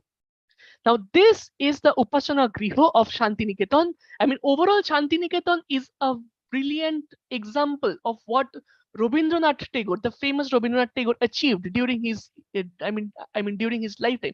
I was already talking about like how he wrote poems, he wrote so many stories, he wrote dramas, he won the Nobel Prize, he wrote songs, and in fact, he even constructed his own university, which today is one of the top universities in India currently, the Bharati University. And this Upasana Griho right now that you see is the prayer hall of that university. It is also a UNESCO World Heritage Site. And these are the dense mangrove forests of the Sundarbans that I was talking about. And if we all know what mangrove trees are, I mean, they have breathing roots, they have pneumatophores, and they are so special. And we are just proud to have one of these rare form of trees in our state as well.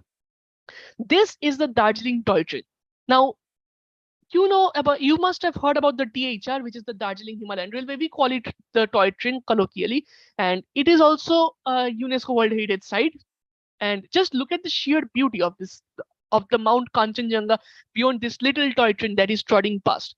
And one of the stations on this route, which is the Ghum railway station, it is officially the highest railway station in the country, even today. And lastly, we have this Victoria Memorial, which is iconic. I mean, which is an iconic monument. It has been built in the memory of Queen Victoria, and the Great Victoria from UK.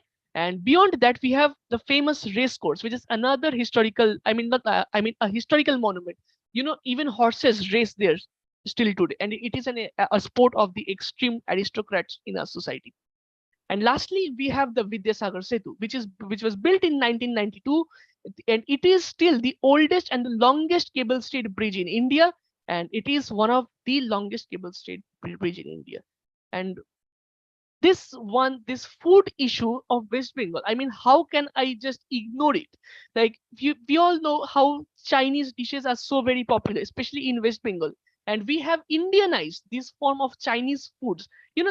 Still exists a small Chinese settlement in Kolkata. We call that Chinatown in the central Kolkata region, and somehow based on their recipes and added with some Indianization, we have the famous chili chicken that you see in front of you. It is very tasty, and I feel like eating it right now. This we call this as a Chinese dish, but sadly, even the Chinese doesn't know that this exists as a popular form of dish. And thank you so much for allowing me to present my presentation. Thank you. Thank you so much, Sagnik. Judges, all over to you. Yeah, it's a great presentation, Sagnik. Very expressive. My question for you is, can you explain the cultural significance of bhat or rice in everyday Bengali meals? Yes. I was waiting for this question. Bhat mach is a staple food in India. Not in India, in West Bengal. I mean, fisheries or fishes, the mach portion in our meals is the lifeline of West Bengal. The freshwater fishes have been like, they are an important source economically as well as culturally in India. And rice, due to the fertile alluvial soil, this makes it one of the most popular meals ever had in India. In fact, since you have taken up the portion of fish, let me add one more small trivia. I forgot to include it, which is, the folk songs of West Bengal are so very popular. I'm just saying, and they have, and we have two main forms of folk songs, which is baul and bhatiali. And bhatiali is the type of songs that fishermen sing when they go out, in the long voyages on the rivers while they're catching fishes. During those long voyages, when they are like fishing out, they feel very homesick for their families and their children because they have had to leave them behind. And so they slowly start to sing in memory of them. I mean, remembering them. And you don't have to understand the lyrics. You just close your eyes. Okay, you just close your eyes, listen to the music, and you will feel like that you are sitting beside a river, or you are just in a small, you're in a small canoe, or maybe the fisherman or the rower, I don't exactly know the words, extremely sorry, who is rowing you along the river. It is like, it is so beautiful. Okay, that's all from my side. Thank you. Sagnik, it was really amazing. Like, you covered everything very beautifully. And I Thank you. love Bengali culture. Like, I'm so much in love with Oh, Rabindranath that's so nice to hear. and Thank you. Satyajit Ray. Yes, Really yes. amazing. So, I have one question. Can you explain the cultural significance and symbolism behind Olopana patterns and Pata Chitra scrolls? Like, can Uh, you explain something about those things? Unfortunately, that is one of my more weaker parts, and since it was one of my weaker parts, I decided not to cover it. I'm extremely sorry on that. No, it's all right. Okay. Then, should I ask you something on communism? Oh Is yes, that sure, sure, sure. okay? So, what were the key historical events and social political factors that contributed to the rise of communism in West Bengal in the mid 20th century? Because that was the time when everyone was following communist ideology. Communism, we in Bengal, in West Bengal alone, we had a 34-year-long regime of communism of Yeah. the Communist Party, starting from 1973 all the way till 2011 when the new government came up. Now, the main reason for this kind of communism was the lack of jobs. In the when the British had just left, and with we all know, like, Netaji, who was supposed to be one of the prime leaders of the Bengal, and he went missing. We all don't know what happened to him. But after the demise of Bidhan Chandra Roy, who happened to be one of the first chief ministers of the state, and there was this period of of unrest that preceded. That prevailed in West Bengal, and that gave rise to this communism nature of the state, where everyone deserves equal. Everyone deserves what everyone should deserve, and it should be equal. There were so many closures of factories, and then there were so many rallies every single day in the cities. I used to hear stories from my grandparents, like how much they used to suffer. And then when in 1970, after one full whole decade of all these Nakshal movements and so many Maoist movements, and destroying various kind of destroying so many public properties, etc., etc. And in 1973, finally the communist government took over with Jyoti Basu being the chief minister, and he was the chief minister for West Bengal 23 long years. And somehow during those stages, communism seemed like that, yes, this was the way for a state to prosper. Maybe in today's scenario, communism is maybe not the best way. As we can see, people are not supporting communism at all, as far as the election results go. But in that era, when people used to work so hard but they did not used to get the returns, communism proved to be the way. Thank you. I do agree with your answer, and I actually blame the British government. After the Yes, Great yes, Bengal totally. famine and partition, they actually disturbed the lives of common people. So Yes, communism absolutely. was the only way we could have survived. And also communism, being the only way, it was the only way to ensure that everyone got treated equally, however rich you may be, however poor you may be. Since then, Also, a lot of lands were under the control of zamindars, and they were also like yes, that torturing the poor farmers. zamindari culture is like, it is one of the most a popular, we look at it with glory, but it was extremely horrible. Even today also, there are so many, we call them as jomidar baris in Bengali. There are so many jomidar baris even today that exist, and they are being preserved as historical monuments. It feels saddening, but then again, you should respect the culture and the heritage of a state, however bad it. How is the political scenario different now Mainly in Bengal? I am not here to make any comments on how corrupted it is, but it is Yeah. extremely corrupted.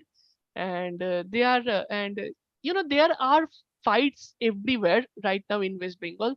But maybe even with those fights, and even with the corruption that is taking place, our state culturally is progressing significantly.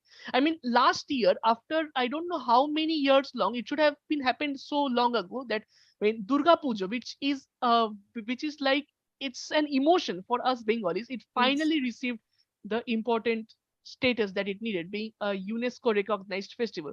So despite all the political fiascos that's going on, I think that the progress is slow, yet it is steady right now. I mean, civic problems are there. Civic problems are there in every single state, no doubt, with traffic jams, bad roads, bad public sanitation, etc. But I guess we can ignore it somehow and look on the bright side. Bengal is one of the rarest states where culture is given a lot of importance. Whereas most of the states focus on political ideologies, Bengal is one of the rarest states where culture is like the heart, in the hearts of the people. Yes, it is so much in the hearts of the people that Calcutta is often regarded as the cultural capital of India. Yes. So Yeah, you it is. cannot It is. ignore It is. that fact. What do you think should be the political ideology of the leaders, or how Bengal can grow so that the tourism increases in Bengal? Not just I mean, Calcutta, but other maybe cities sorry as to interfere you, but it's better not to discuss the political thing over here as we are focusing well. more No, on the I'm history asking and about cultural tourism. Like, factor. how can the people who are in the political positions increase the tourism? It's not about any parties or anything. I would say that tourism is one of those areas in West Bengal. I mean, it is one of the strongest suits in West Bengal of tourism, and it is one of the more untouched. I mean, it is not Yeah. so much touched politically. I mean, there are political influences as well. You know, recently in Lamahata, which happens to be a very close, I mean, a very beautiful hill station near West Bengal. I mean, not near West Bengal, near Darjeeling, which is a prominent hill station. And Lamahata used to exist for a really long time, but then our chief minister said that no, it is not. It did not exist. We build a park, we build everything, and everything should be in my name. It should not be in the name of the locals. And this selfishness is may have somewhat affected it, but it has also, I mean, led to boom in terrorism. I mean, not terrorism, tourism. Sorry. Yeah. Thank you, Sagnik. That's all from myself. Welcome. Okay, no questions from my side. Thank you. It was really good to hear you. And it was most enlightening part for me because I'm not in so much love with the Bengali culture, but now I think I should see through it also. Thanks a Yes, lot you for of making course me this should. experience. You of course should see. No, I mean, look at Bengali culture. It is unique. It is rare, and I think Bengali is the seventh most spoken language in the world currently. So it also holds a strong, I mean, a strong force in the global language scenario, independently as Okay. a as Thank you language. very much. It was really good to hear it. Thanks a Most lot. welcome. Thank you. Thank you. All right, thank you, judges. Even I'm, a huge admirer of the Bengali culture, as I have lots and lots number of Bengali friends during my quota days as well, and in IITM as well. So I was very inspired by the Bengali culture. Let's talk about the. I have a few questions, like only two questions, if I'm not wrong. So the first Sure. question is about the geography of West Bengal. So you forgot to mention the river system. It's definitely all right to not mention the river system if it's not too prevalent. But if you look at the state of West Bengal, most of the rivers are south flowing. I mean, they, end in the Bay of Bengal. If you look at the map of India, Tapi, Narmada, and only other few rivers are westwards, whereas the rest of the rivers are eastwards. And same goes with the state of Bengal, where most of the rivers are south flowing. So, can you name? I guess there are only three rivers which flow northwards in the state of West Bengal. So, can you name at least two of those three rivers? Not flowing rivers that flow northwards. No, unfortunately, not right now. I mean, it's not Okay, coming to no my head issues. right now. So, just for everyone's information, those three rivers, north flowing rivers in the state of West Bengal are the first one is Tista, the second one is Jaladhaka, and the third one is Raidhak. I'm not sure about the pronunciation, but these are the No, three no, no, no, rivers. no. You are getting it wrong. You're getting it wrong. I was thinking about them, but they are not flowing. They are present in the northern parts of the West Bengal, but they all originate in the Himalayas and flow southwards into Oh, the I guess they're Brahmaputra north flowing, if area. I'm not wrong. I have to check my facts again, maybe. Just give me a No, second. no. Tista River is extremely famous, and it is south flowing because on the Tista River we have not one, not two, but four. I mean, hydroelectric projects which the Indian government has announced, and they are all in the state of Sikkim, which is further more north of West Bengal. So it is a south flowing river, and same goes with Joldaka and Torsha. Just let me check once. I might be wrong. I had heard this fact somewhere that these are the three north flowing rivers which go So can into I stop the sharing my screen? international borders. Yeah, you can stop sharing your screen. Okay, thank you.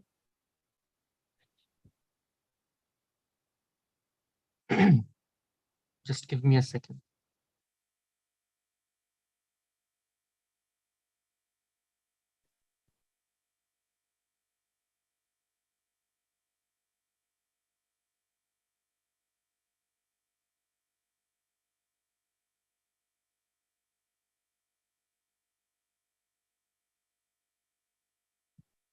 Okay, I got it. Basically, the root of Tista River, it originates in it's a tributary of Brahmaputra, originates in Himalayas, then goes to Bangladesh and then to the south of West Bengal. Yes, So yes. if you talk about the northern part of West Bengal, it goes towards north, then it goes into Bangladesh, and then it again comes into the state of West Bengal, flowing towards the south, and of course entering into the Bay of Bengal. So yeah.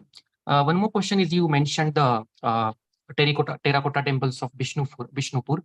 So can Yes. you state the style of architecture practiced over there? The main style of architecture, no, I cannot. All right, no issue. So it's a Pancharatna style of architecture. Oh, yeah, Pancharatna, right. Okay. And yeah, even I'm ashamed of the fact that I forgot to wish everyone a very happy Navaratri. Sagnik just reminded me that today is the first Yeah, day. So happy yeah, Navratri to wish you everyone. all a very happy Navaratri. And thank you so much, Sagnik, for correcting my fact as well and for this amazing presentation. Thank you. Thank you. Thank you. Yeah, we'll proceed ahead to the next participant, Sakti D. You can go ahead. Yeah, so am I audible now? Yeah, you're audible, Sakti. And is my screen visible? Yeah, it's visible. So yeah, good evening to the jury, ladies and gentlemen, and hello to all my dear friends and my fellow participants. And my article is again about Tamil Nadu. So please let me unveil the opulent tapestry of Tamil Nadu, a majestic expedition through history, geography, and culture. Tamil Nadu, ensconced along the resplendent southeastern fringes of India, stands as a realm renowned for its opulent history, diverse topography, and a culture vibrant as mosaic of brilliance. With a legacy that traces its roots deep into antiquity, this land has borne witness to rise and fall of grand empires, prospered as a partisan of art and literature, and blossomed into a melting pot where diverse ethnicities intermingle. In this prose, we embark on an enthralling odyssey through the annals of Tamil Nadu. A journey that unfurls its profound historical tapestry, varied geographical marvels, and the distinctive cultural symphony that elevates the state into an exalted gem. The genesis of Tamil Nadu can be traced back to the bygone epoch of the illustrious Sangam age, an era of unparalleled effluence in Tamil literature, where literary assemblies known as Sangams flourished in abundance. Let the chronicles of this region transcend even this ancient epoch, woven with the influence of various dynasties and the footprint of foreign invasion. The Pallavas, Cholas, Pandyas, and the Vijayanagara Empire emerged as the venerable rulers. Their indelible imprints attached into the very fabric of Tamil Nadu's culture and architectural landscape. The Pallavas, celebrated for their awe-inspiring rock-hewn temples in Mamallapuram, set the stage for architectural opulence, while the era of Chola dynasty bore witness to the zenith of Tamil Nadu's cultural renaissance. The Cholas expanded their dominion, establishing maritime trade networks and extending patronage to art, literature, and the construction of resplendent temples. The Brigadishwara Temple in Tanjore, anointed with the prestigious UNESCO World Heritage status, stands as an enduring testament to the grandeur and architectural marvel of the Chola dynasty. In the wake of the Pallavas and the Cholas, the Pandyas, the Vijayanagara Empire, and the subsequent Nayakar rulers left the indelible imprints on the canvas of Tamil Nadu's history. It was a crucible of time during colonial era that European influences, particularly those of Portuguese, Dutch, French, and British, began to sculpt the contours of this region. The British East India Company gradually took the real helm of administration ultimately steering Tamil Nadu into the embrace of British India. Tamil Nadu unfolds an eclectic array of geographical wonders, stretching from the luxuriant embrace of the Western Ghats in the west and the picturesque lakes of the Coromandel coast in the east. This state boasts a coastline that elegantly sprawls over staggering 1,000 kilometers, adorned with beaches of unparalleled beauty, such as the famed Marina Beach in Chennai. Inland, a verdant tapestry unfolds, where the plains, adorned with emerald paddy fields, meandering rivers, and shimmering lakes, paint the landscape in a hue of tranquil beauty. The Western Ghats, recognized as a UNESCO World Heritage Site, not only enhances the state's scenic allure, but also serves as a sanctuary of biodiversity. A cornucopia of flora and fauna thrives in this biodiverse heaven, including the precious endemic species like Nilgiri tar and the lion-tailed macaque. The Nilgiri Biosphere Reserve, the verdant embrace of Mudumalai National Park, and the hill stations of Ooty and Kodaikanal beckon nature enthusiasts into a realm of sublime wonder. Tamil Nadu, renowned for its cultural heritage and an ensemble of classical music and dance, intricate craft, and temple architecture that echoes through the ages. The state resonates with soulful symphony of Carnatic music, a harmonious tradition that has produced illustrious composers like Tyagaraja, Muthuswami Dikshidhar, and Shyama Sastri, all of whom emerged from the sanctified presentics of Tamil Nadu. Classical dance forms such as Bharatanatyam and Kuchipudi trace their origin to this resplendent region. The temple of Tamil Nadu stands as more than mere bodies of devotion. They are living repositories of extraordinary architecture and sculpture. The Meenakshi temple in Madurai, the sacred precincts of the Nadaraja temple in Chidambaram, and the ethereal beauty of Ramanatha Swami temple in Rameshwaram represent but a few examples of architectural grandeur and spiritual sanctity that defies Tamil Nadu's cultural landscape. And here, as I didn't insert any sort of pictures, I do have a PPT which shows the photos of the temples mentioned. So here, this is the division of the landscapes, which was mentioned in the Sangam literature, the Tolkappiyam, which is a poetic literature. So here is the Kuranji region, which is the mountainous zone, the Mullai, the pastoral region, the Maduram, the river line or the agricultural zone, the Neidal, the coastal region, and the Pale, the desert region. So this is Madurai Meenakshi Sundareshwara temple, which was built by the Pandyan emperor Sadayavarman Kulasegaran I. He built the three main portions of the three-storied Gopurams at the entrance of Sundareshwara Shrine and the central portion of the goddess Meenakshi Shrine. And these are some of the earliest surviving parts of the temple. This is the Ramanatha Swami temple. This is a Hindu temple dedicated to the Hindu god Lord Shiva. And this is located in the island of Rameshwaram, which is in the Tamil Nadu state. And this temple was expanded during the 12th century by the Pandya dynasty. And here, this is the Brigadishwara temple, which was built by the Cholas, the Rajaraja Cholan. And this goes by the local name Tanjai Periya Kovil. And this is also a Shivan temple, which was dedicated to Lord Shiva. And thank you. That's been my essay. Yeah, thank you so much, Sakti. All over to you, judges.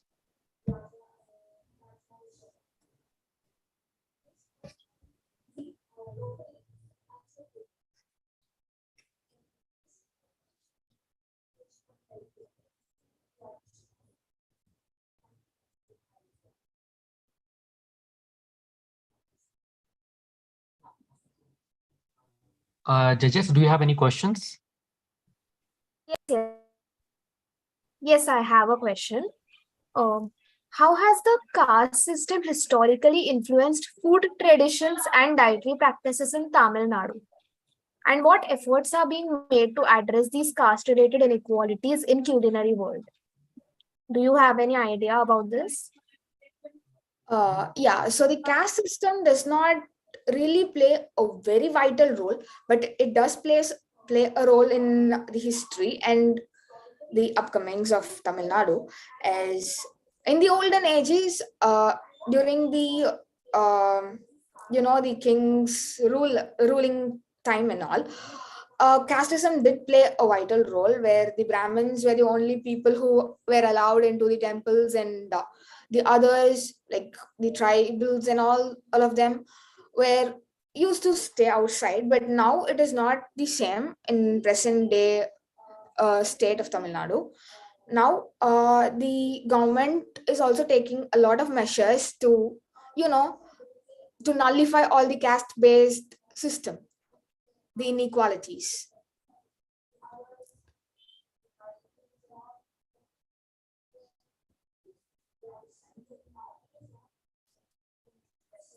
Okay.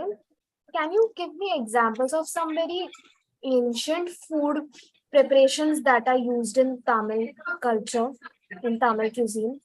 Yeah. Like, do you know? Yeah, I do. So, in the ancient time, we used to use millets, like kelveragu, kambu, and in ancient Tamil land and Tamil region, we used to have kambangkul, which was made of the millet kambu, which is to be made the day before, and which is used to be mixed with the buttermilk and given as the breakfast, which makes the person full for more like half of the day. And it is a great food which provides all the nutrition a man would need for his day-to-day work. That is one of the example. Thank you so much. And you know a lot about that, and I'm very impressed with your answers. Thank you. Thank you so much. No questions from my side. Thank you. It was very good presentation. Yeah, thank you. No questions from my side as well. Yeah, thank you for your time. All right. Thank you so much, Sakti. I'll move ahead to the next participant, Aamani Paul. You can go ahead.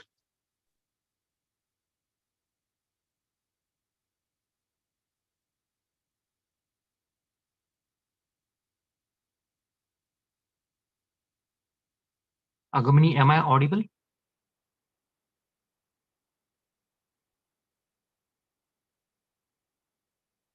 Okay, Aamani, I think there is a network issue at your place. Your mic is open, but we can't hear you, unfortunately.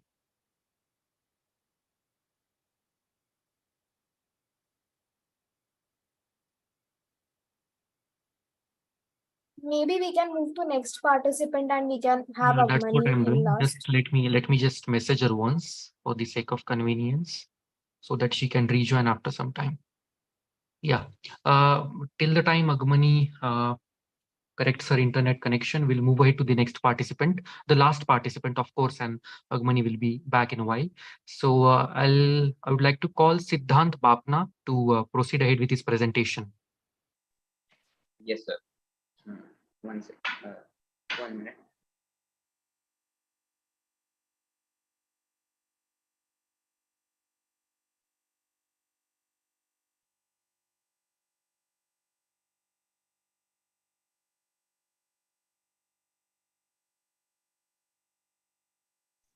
Is it visible?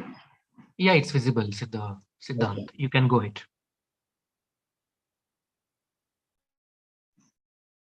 Okay. Rajasthan, a land of royalty and heritage, where history comes alive in every nook and corner. A land with a pink city, a sun city, the city of lakes, the great desert, and so much more. Good evening, everyone. I'm Sidhant Bapna, and I invite you all to journey with me into the fascinating world of Rajasthan, where the sand of time whispers tale of bravery, where every step is a dance through history, and a vibrant tapestry that comes alive with the spirit of the land of kings. Let's dive into the historical grandeur of Rajasthan. Close your eyes and imagine standing at the Mehrangarh Fort in Jodhpur, perched majestically on a rocky hill. The air is thick with the echoes of battles fought and won, and as you explore its intricate carvings and expensive courtyards, you are not just a visitor. You are a time traveler immersed in an era of bravery and splendor. The fort unfolds panoramic view of Jodhpur, and every nook tells a story etched in stone. Now let's transport ourselves to the fairy tale like Amer Fort in Jaipur. It's not just a blend of Rajput and Mughal architecture. It's a living testament to the royal intrigues. As you navigate through winding passages and opulent chambers, you are not a mere spectator. You are part of the narrative, uncovering the layers of history woven into every nook and cranny.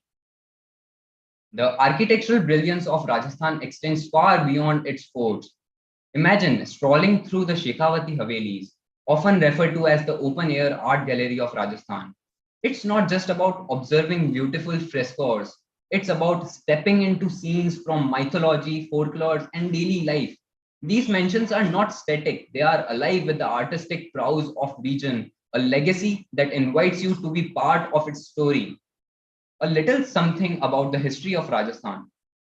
Rajasthan history dates back to the Indus Valley civilization, 1300 to 3300 to 1300 BCE, with evidence of early settlements.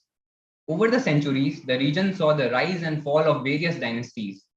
During the Mughal era, Rajasthan became a battleground for supremacy. The Mughals left an architectural imprint, blending with Rajputana's culture and creating structure like the Amer fort that we saw in the previous slide. Rajasthan is the largest state by area, covering approximately 3,42,239 square kilometers. About 60% of the state is covered by the Thar Desert, also known as the Great Indian Desert. This makes Rajasthan the most arid region in the country. It is home to the Aravalli Range, one of the oldest mountain ranges in the world. Although Rajasthan is not abundant in rivers, but it is still intersected by a few significant ones. The Chambal Banas and the Luni River flows through various parts of the state. The state is home to several wildlife sanctuaries and national parks, including Ranthambore National Park, Sariska Tiger Reserve, and many more. Even though we have less lakes, we have the lake city of India, Udaipur. Additionally, it also homes the Sambar Lake, the largest inland saltwater lake in India. It is a major source of salt production. These geographic features contribute to the diverse and unique landscape that characterize the state of Rajasthan.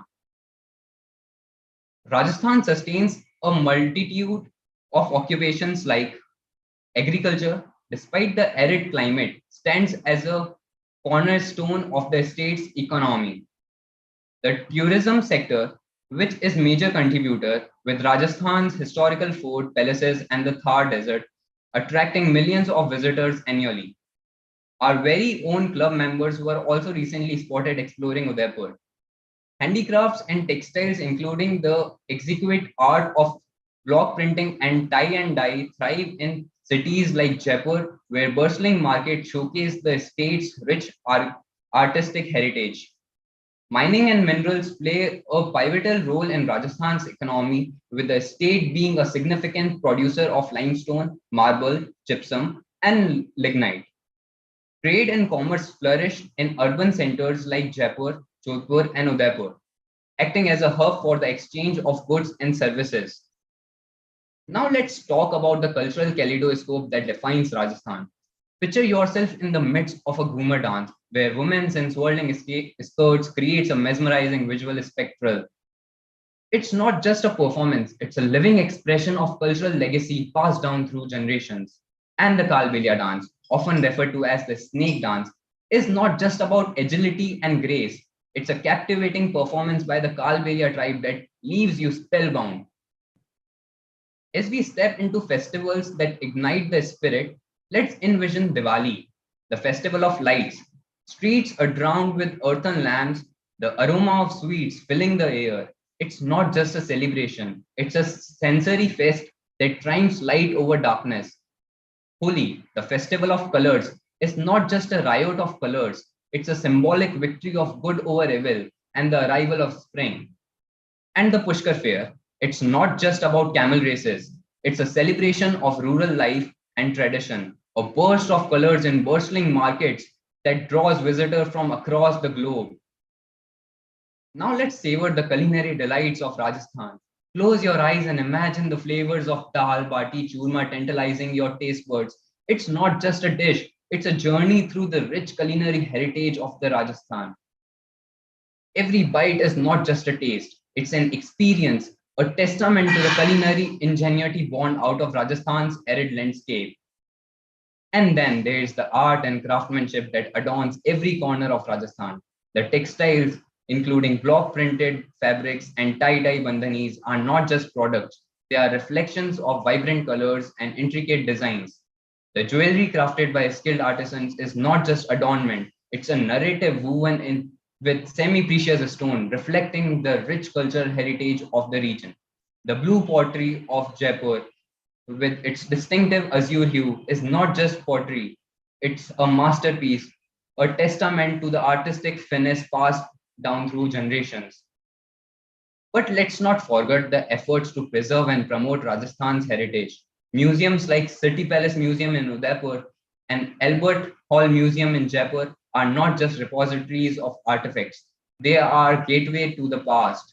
Step into the City Palace Museum on the bank of Lake Pichola, and you are surrounded by royal garments, weapons, and artworks. The Albert Hall Museum in Jaipur, housed in a stunning building resembling a fairy tale castle, is not just a museum, it's a journey through archaeological finds and artifacts that span centuries. In conclusion, Rajasthan is not just a destination on the map, it's a personal journey through time. As the sun sets over the golden sands and the echoes of folk music fill the air, you can't help but be captivated by the timeless allure of this princely state. It's not just etched in forts and palaces, it's woven into the fabric of everyday life, ensuring that the vibrant tapestry of its heritage continues to thrive and evolve. Rajasthan is not a place you visit, it's an experience waiting to be lived, a symphony of history, culture, and tradition that lingers in the hearts and minds of those fortunate enough to explore its depths. That's it from my side. I know it has been a long evening, but I'm so glad that I got this chance to talk about my birth state. Also, for whenever you are in Udaipur, do ping me up. It's a beautiful city and I would really enjoy to show you around my hometown. Padharo Saab, hope you had a fine evening. I am Sidhant and I will be waiting for you in Udaipur. Thank you. Thank you so much, Sidhant. Judges, all over to you. Khamba Khadi Siddhant. Magani. Siddhant, you were mentioning about many good things of Rajasthan, but I would like to ask you, have you heard of Kajali paintings? Sorry? Have you heard of Kajali paintings?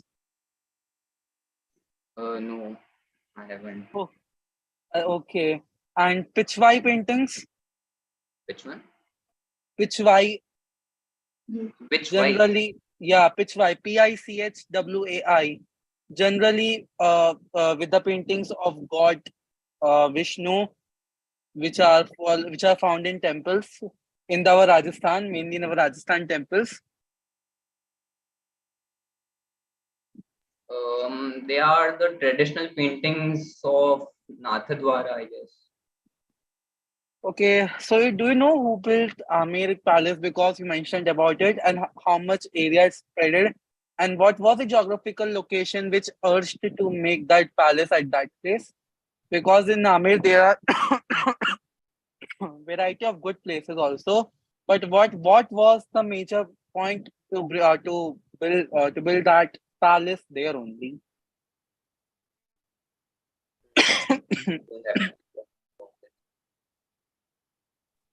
um Hello? yeah, You're audible. Oh, yes. Actually, I don't have any particular idea with this point. Acha, Sidhant, you come from Udaipur, I believe. Hmm. Udaipur is famous for what? And Udaipur is called which city of India? Udaipur is known as the lake city of India, and it is famous for its lakes and marbles, um, forts and palaces like Lake Palace, City Palace, and lakes like Pichola, Fateh Sagar, temples like Jagdish Mandir, and some more destinations like Selyo Ki Badi and Sajjangarh, like this. Actually, Sidhant, I don't remember the place name. Which is the place that is half submerged in water in Udaipur, I believe. Your A voice is, hotel. Am I audible? you are audible, but your voice is cracking. Okay. Let me rephrase my sentence. I was asking. There's one of a hotel which is half submerged in water in, I believe, Jaipur. Do you have any idea about its history? Because I think you have not mentioned it also, and it's one of the most attractive place in our Rajasthan. And usually it is covered in the ad also, in a I guess glimpse. I guess Honestly, I have you're never talking about traveled outside Udaipur, so I don't. Yeah. Honestly, I I think haven't traveled much out of Udaipur, so I don't have much idea about Jaipur. And Acha. Okay. really Okay. sorry. Okay. No issues. Okay. It was good to hear you. Thank you. No questions more from my side. no, I think Shubh, the hotel you're talking about, I think it's Taj Mahal Lake Palace, maybe, because it used to be a fort, but later it was converted into a hotel and it's half submerged. So Yeah. maybe Yeah. you're Yeah. You talking are. about this particular Yeah. place. Actually, I Yes, also yes, don't yes. It's in properly Udaipur. remember the name.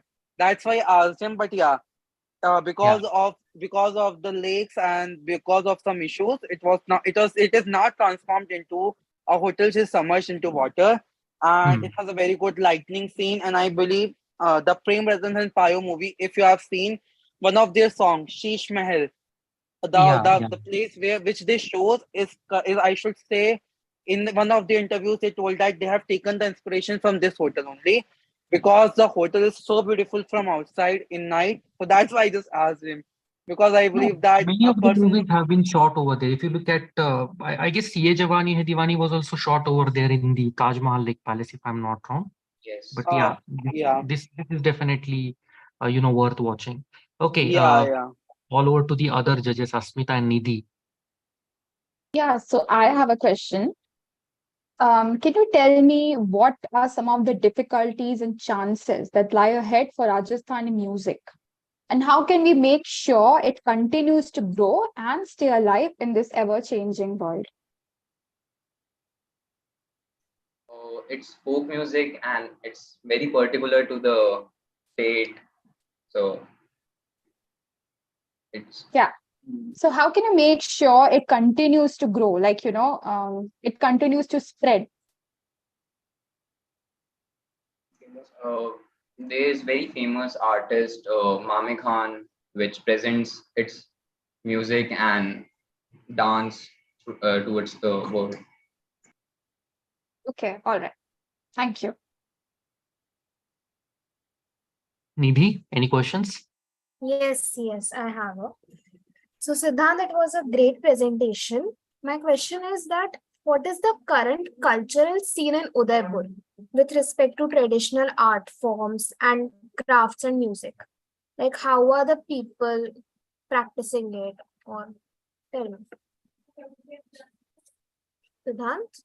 Yes, in Udaipur there are like wooden toys, wooden items very famous. Along with that, marble work is very famous of Udaipur in the current tradition, and handicraft items are also very in tradition right now, particularly in Udaipur. Okay, thank you, Siddhant. That was all from my side. Ayush, if you want to ask something. Okay, Siddhant, just a few simple questions. If you talk about the style of architecture that is prevalent in the historical buildings in Rajasthan, it is mostly a blend of Mughal architecture and Rajputan architecture. So can you name only 2 to 3 buildings which are, based on this particular style of architecture?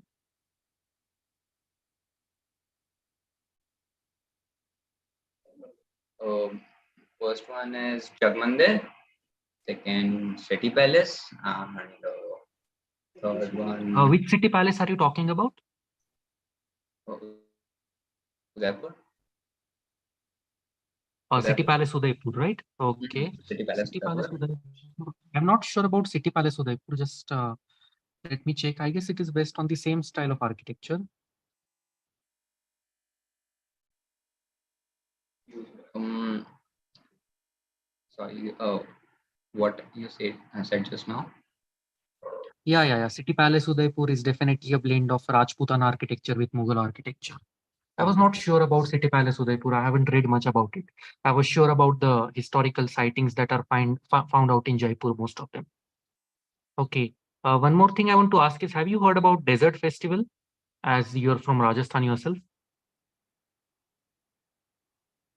Yes, Desert Festival is celebrated in Jaisalmer. Yeah, the same one. Camel. Can you describe about some facts about the Desert Festival? Because I was reading a few days ago about the Desert Festival and I was amazed by the way it is celebrated. There's camel races and folk dances in that festival. That's all. Okay, all right, no issues. Agamani, thank you so much, Sidhant, for your time. It was an amazing presentation. I'll move to the last participant for today, that is Agamani, if she has resolved her network issue.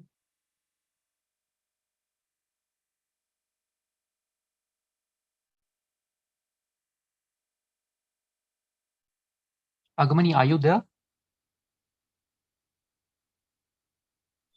Yes, I'm there. Am I audible now? Yeah, you're audible now. Okay, just Finally, let you're me. audible. I'm really sorry for the glitch. No And issue. Happens. I really like to thank everybody for their patience. And thank you, host, for the warm welcome. And please let me share my screen and please confirm if once it's visible.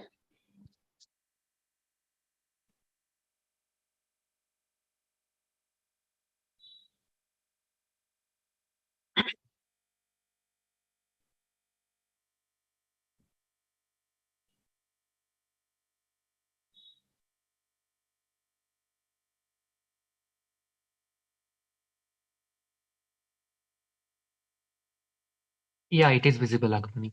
Thank you so much. Thank you so much for the confirmation. So I'll be starting now with my presentation. So a very good evening to everybody present here. Special thanks to juries for being so patient for because of my technical glitch. So the state that I have covered for my article and my presentation is West Bengal. So it's a state where the sweets start and end the day, and the state is fondly called as a melting pot of cultures. Because from the glorious buildings of Britishers to the busy temples of Chinatown, this state has all the majestic beauties. Be it the geographical beauty of the Himalayas in Darjeeling, or the mystical Sundarbans, or the beaches of Digha, or be it the historical marvels of Murshidabad or colonial era depicting Kolkata. Just name it, and the state has it. The West Bengal, we all know, has Durga Puja, Victoria Memorial, Fuchka, or more commonly in English we call it as the water balls, and trams. But won't you be surprised if I tell you the story of how Rasgulla originated in West Bengal? Or if I give you some of the facts of our country's first Nobel Prizes? So, without further ado, let me tell all my dear listeners about this much known yet unknown state, West Bengal. Quoting the very famous Khan Sir's YouTube video while he was teaching his IA students, he said that though West Bengal is just a state, but still it has all the necessities required so that it can become a country on its own. The geographical advantages have been very judiciously exploited to give the state many strategically important ports, airports, railway networks, tourist spots, etc. We all know that Bengal's history dates back to one of the chivalric king Shoshanko, who ruled the land from Vanga, or more popularly called Bongo or East Bengal, in that when it was called as Vanga, to Bhubaneswar, modern day Bhubaneswar. Though very less is known about this king and his reign, but it is evident from various texts that he was the very first ruler of the modern day Bengal, and his reign continued. His reign was from 605 CE to 636 CE, after which the Bengal came under the Delhi Sultanate in the 12th century, as well as there were many wars till 1353 CE, when the Bengal Sultanate was first emerged in the state of West Bengal. And the first ruler of the Bengal Sultanate was Elias Shahi, and he formed the Bengal Sultanate under his reign. So, after all the historical description, now let's jump into the time when people from different parts of the world came to this state with their rich culture. People from Arabia, Turkey, and Persia started moving in to West Bengal through the Bay of Bengal. And this state already had the tribes of Shautal, Bhil, Pulindo, etc., already existing from a very ancient time. And this diverse culture made this state very diversely populated culturally. Even with such a dynamic and volatile history, Bengal has always been the home to highly intellectual people and institutions. Rabindranath Tagore, Netaji Subhash Chandra Bose, Swami Vivekananda, Ishwar Chandra Vidyasagar, and many more to count. Apart from these magnificent personalities, this state is also the proud owner of the first and the oldest IIT established in India, that is the very known the IIT Kharagpur. It also proudly flaunts the first IIM of India, that is we all know today as IIM Calcutta, the Holy Trinity, Ahmedabad, Bangalore, and Calcutta. Formerly, it was known as IIM Joka because it's situated in Joka, that's a little far away from the main city of Kolkata. Apart from these, it also has the first medical college of India, which was established under the colonial rule, the prestigious Calcutta Medical College. This state also gave us Kadumbini Ganguly, who was one of the first two female medical practitioners of the British ruled India. The first Nobel Prize of India made its grand entry to our country through this state when Rabindranath Tagore's English translated version of Gitanjali was bestowed the 1930 Nobel Prize for Literature. Now I'm sure that after all these heavy words and heavy facts and figures, everyone must be hungry by now. So let's start with a Bengali cuisine and a few stories behind them. So here in this picture, I'm depicting the making of Rasgulla. By the way, I have one more surprise for everybody here. I have a video of how the Rasgulla is made because that was made today only in my home by my mom. So I'll be sharing that also. But first, let's dive into the story of why Rasgulla came into its existence. So it's a story that we all know that Nobin Chandra Das was the first inventor of Rasgulla, a young sweet maker who always wanted to make a sweet so different. And he got the idea for Rasgulla, which was given in a playful act of his wife in the form of a riddle. And I won't spoil the entire story, and I won't give you the entire. Why did he make? I will give you the. Synopsis of why he made that Rasgulla, but I will just give you a small glimpse that why Rasgulla was originally made. And if you want to know more about the story, you have to watch the movie Rasgulla. That's a Bengali movie, but you already will have the subtitles. So if you are really very much curious about what was the exact riddle and why was this actually made, so you will get a very detailed description in the entire movie. So we all know that Rasgulla is a cottage cheese sweet, but earlier, before Rasgulla was invented, the earlier cottage cheese sweets were all fried before pouring them into the sugar syrup, or we all know it as the chashni. As cottage cheese, if left uncooked, would stale after a day. But Rasgulla is never fried, and instead the cottage cheese balls are poured in the boiling water with sugar, and the balls are boiled, and voila, the rasgulla is ready. So I will just share one or two clips with you so that you get a more vivid understanding of this, that this is how the rasgulla balls are put into the boiling water,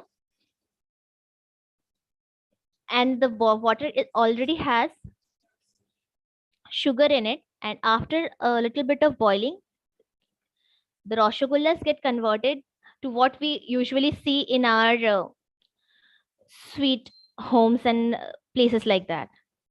Here's the rasgulla.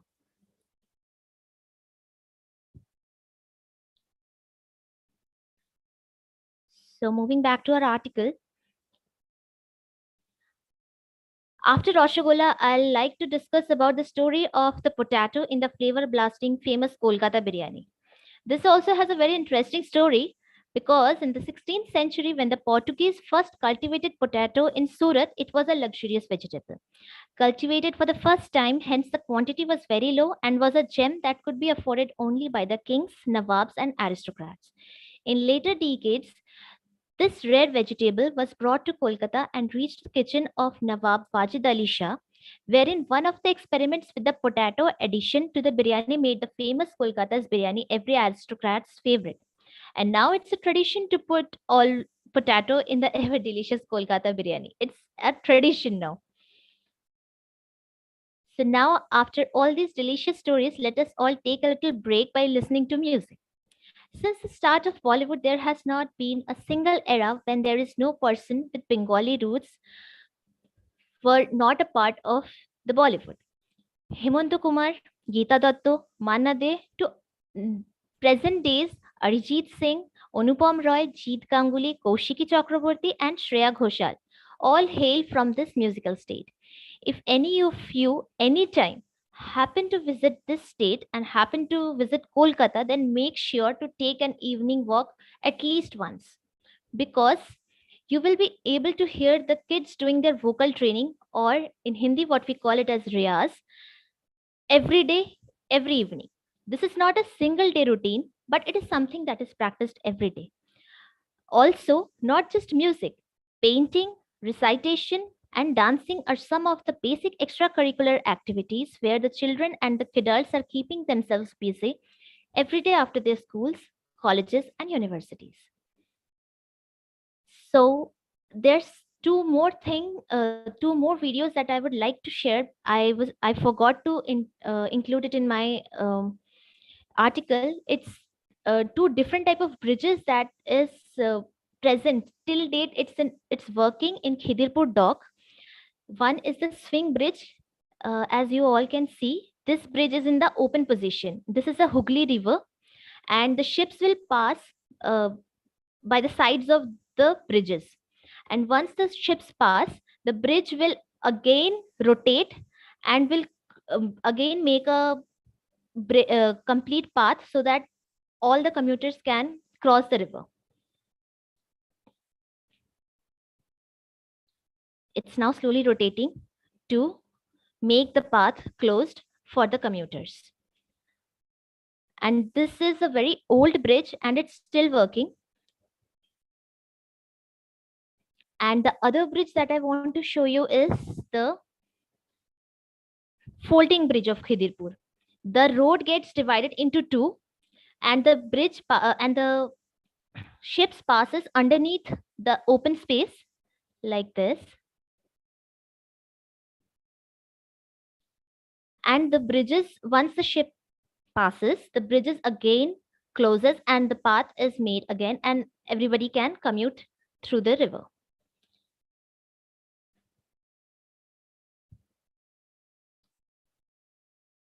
So in conclusion, it's been my first time that I was given the opportunity to write about something so different and unique.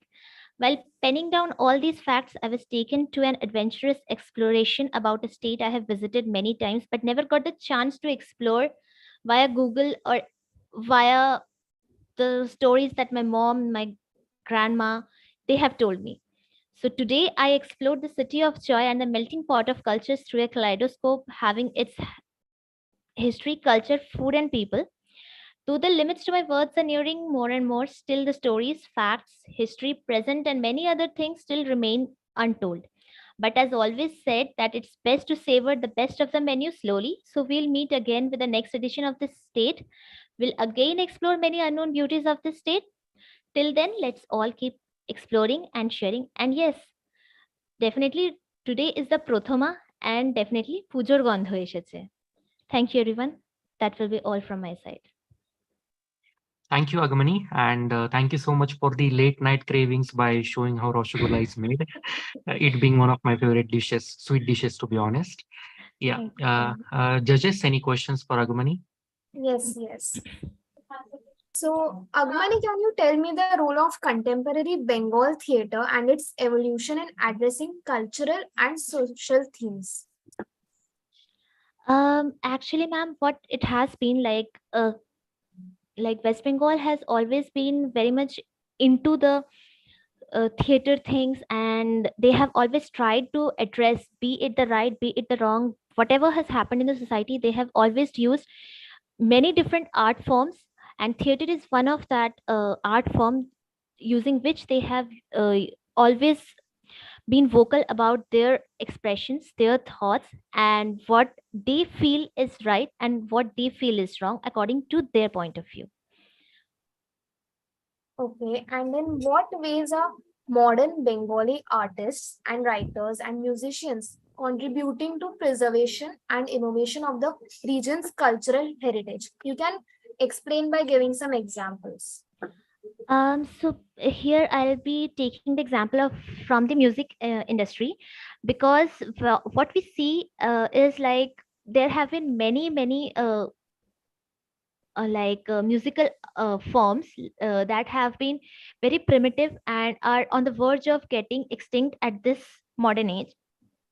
So at that point of time, the musicians, the music directors, the people who are studying music as a subject, like they are doing their masters and PhDs in music, so they are researching and trying to bring that in a little remake form, so that the new generation gets addicted to it and they start indulging that particular taste, and they start thinking like, yes, this is what our culture is, and they start deep diving and explore uh, for the original versions also. Like this has happened with me many a times. Like I have heard a remake song and I have deep dived and listened to the original version. Like in the 1950s the original song was made, and in 2023 the remake song or the song or any other different song have been made using the same swaras.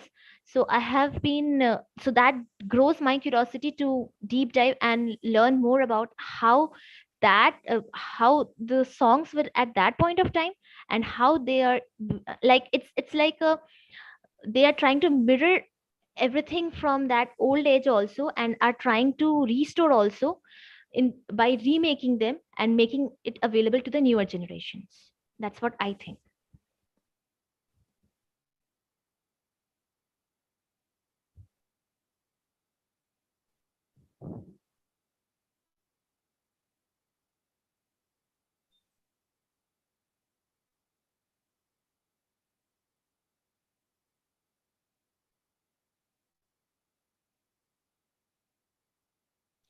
Ma'am, am I audible? Yes, you are, Agamani. Thank Yeah, you for you're your audible. answer. Okay. That's all from my side. Any questions from the other judges? No questions from my side. It was really good to hear you. Thank you so much. Asmita, Yeah, any and no questions? questions from my side either. Okay, and just a simple question. Are you from West Bengal, by the way? Yes, I was born in Kolkata, but because my father is a civil engineer, so I had been to many different states. I have been to Rajasthan, I have been to Madhya Pradesh, I have been to Punjab, I even know a little bit of Punjabi also. I mean, I know how to write and read Punjabi. So there are many other. I have been to UP also, so it's like and presently I'm in Delhi. It's like you're So as diverse as a nation. Yeah, yes. exactly. And she had that Bengali accent, but later on she mentioned that she's not from, I mean, she's Yeah. not living in Bengal. So I had to ask her if she was born in Bengal or not. But I felt that she's a Bengali by her name. Yeah, yeah. Anyways, it was an amazing presentation, Agmani. And Thank you so much. this leads to the conclusion of Indo-Mosaic round two, stage two. Finally, after 3 hours of continuous articles from the 9 best participants, honestly, when I was sorting out the articles from all the articles we had, when I was choosing the best 9, I was thinking that the session might extend max to max 1 or 1.5 hour because they are just supposed to explain it. But I'm amazed by the knowledge all of you possess about the respective culture, about the respective state you're trying to you're trying to explain. And yeah, I think we can conclude it over here. Thank you so much for joining. The results, just a note to all the participants, the results will be declared by tomorrow or the day after tomorrow.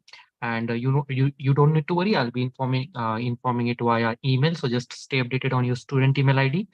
And I'll be ending the meeting over here. Thank you so much for joining in, everyone. Happy Navratri. Enjoy the festival. Have a good night. Thank you, Ayush Bhaiya. Happy Thank you. Thank Navratri you. to Thank you, sir. everyone. Thank you. Hope you enjoyed this. Shubho Durga Puja to all of you. Good night, Yeah. everyone. Thank you Good so night, Shubho everyone. much. Good Shubho night, Durga Puja, everyone. everyone.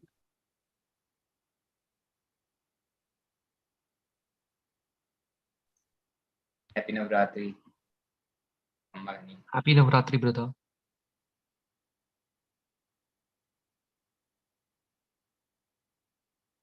Okay, I'm ending the meeting for all.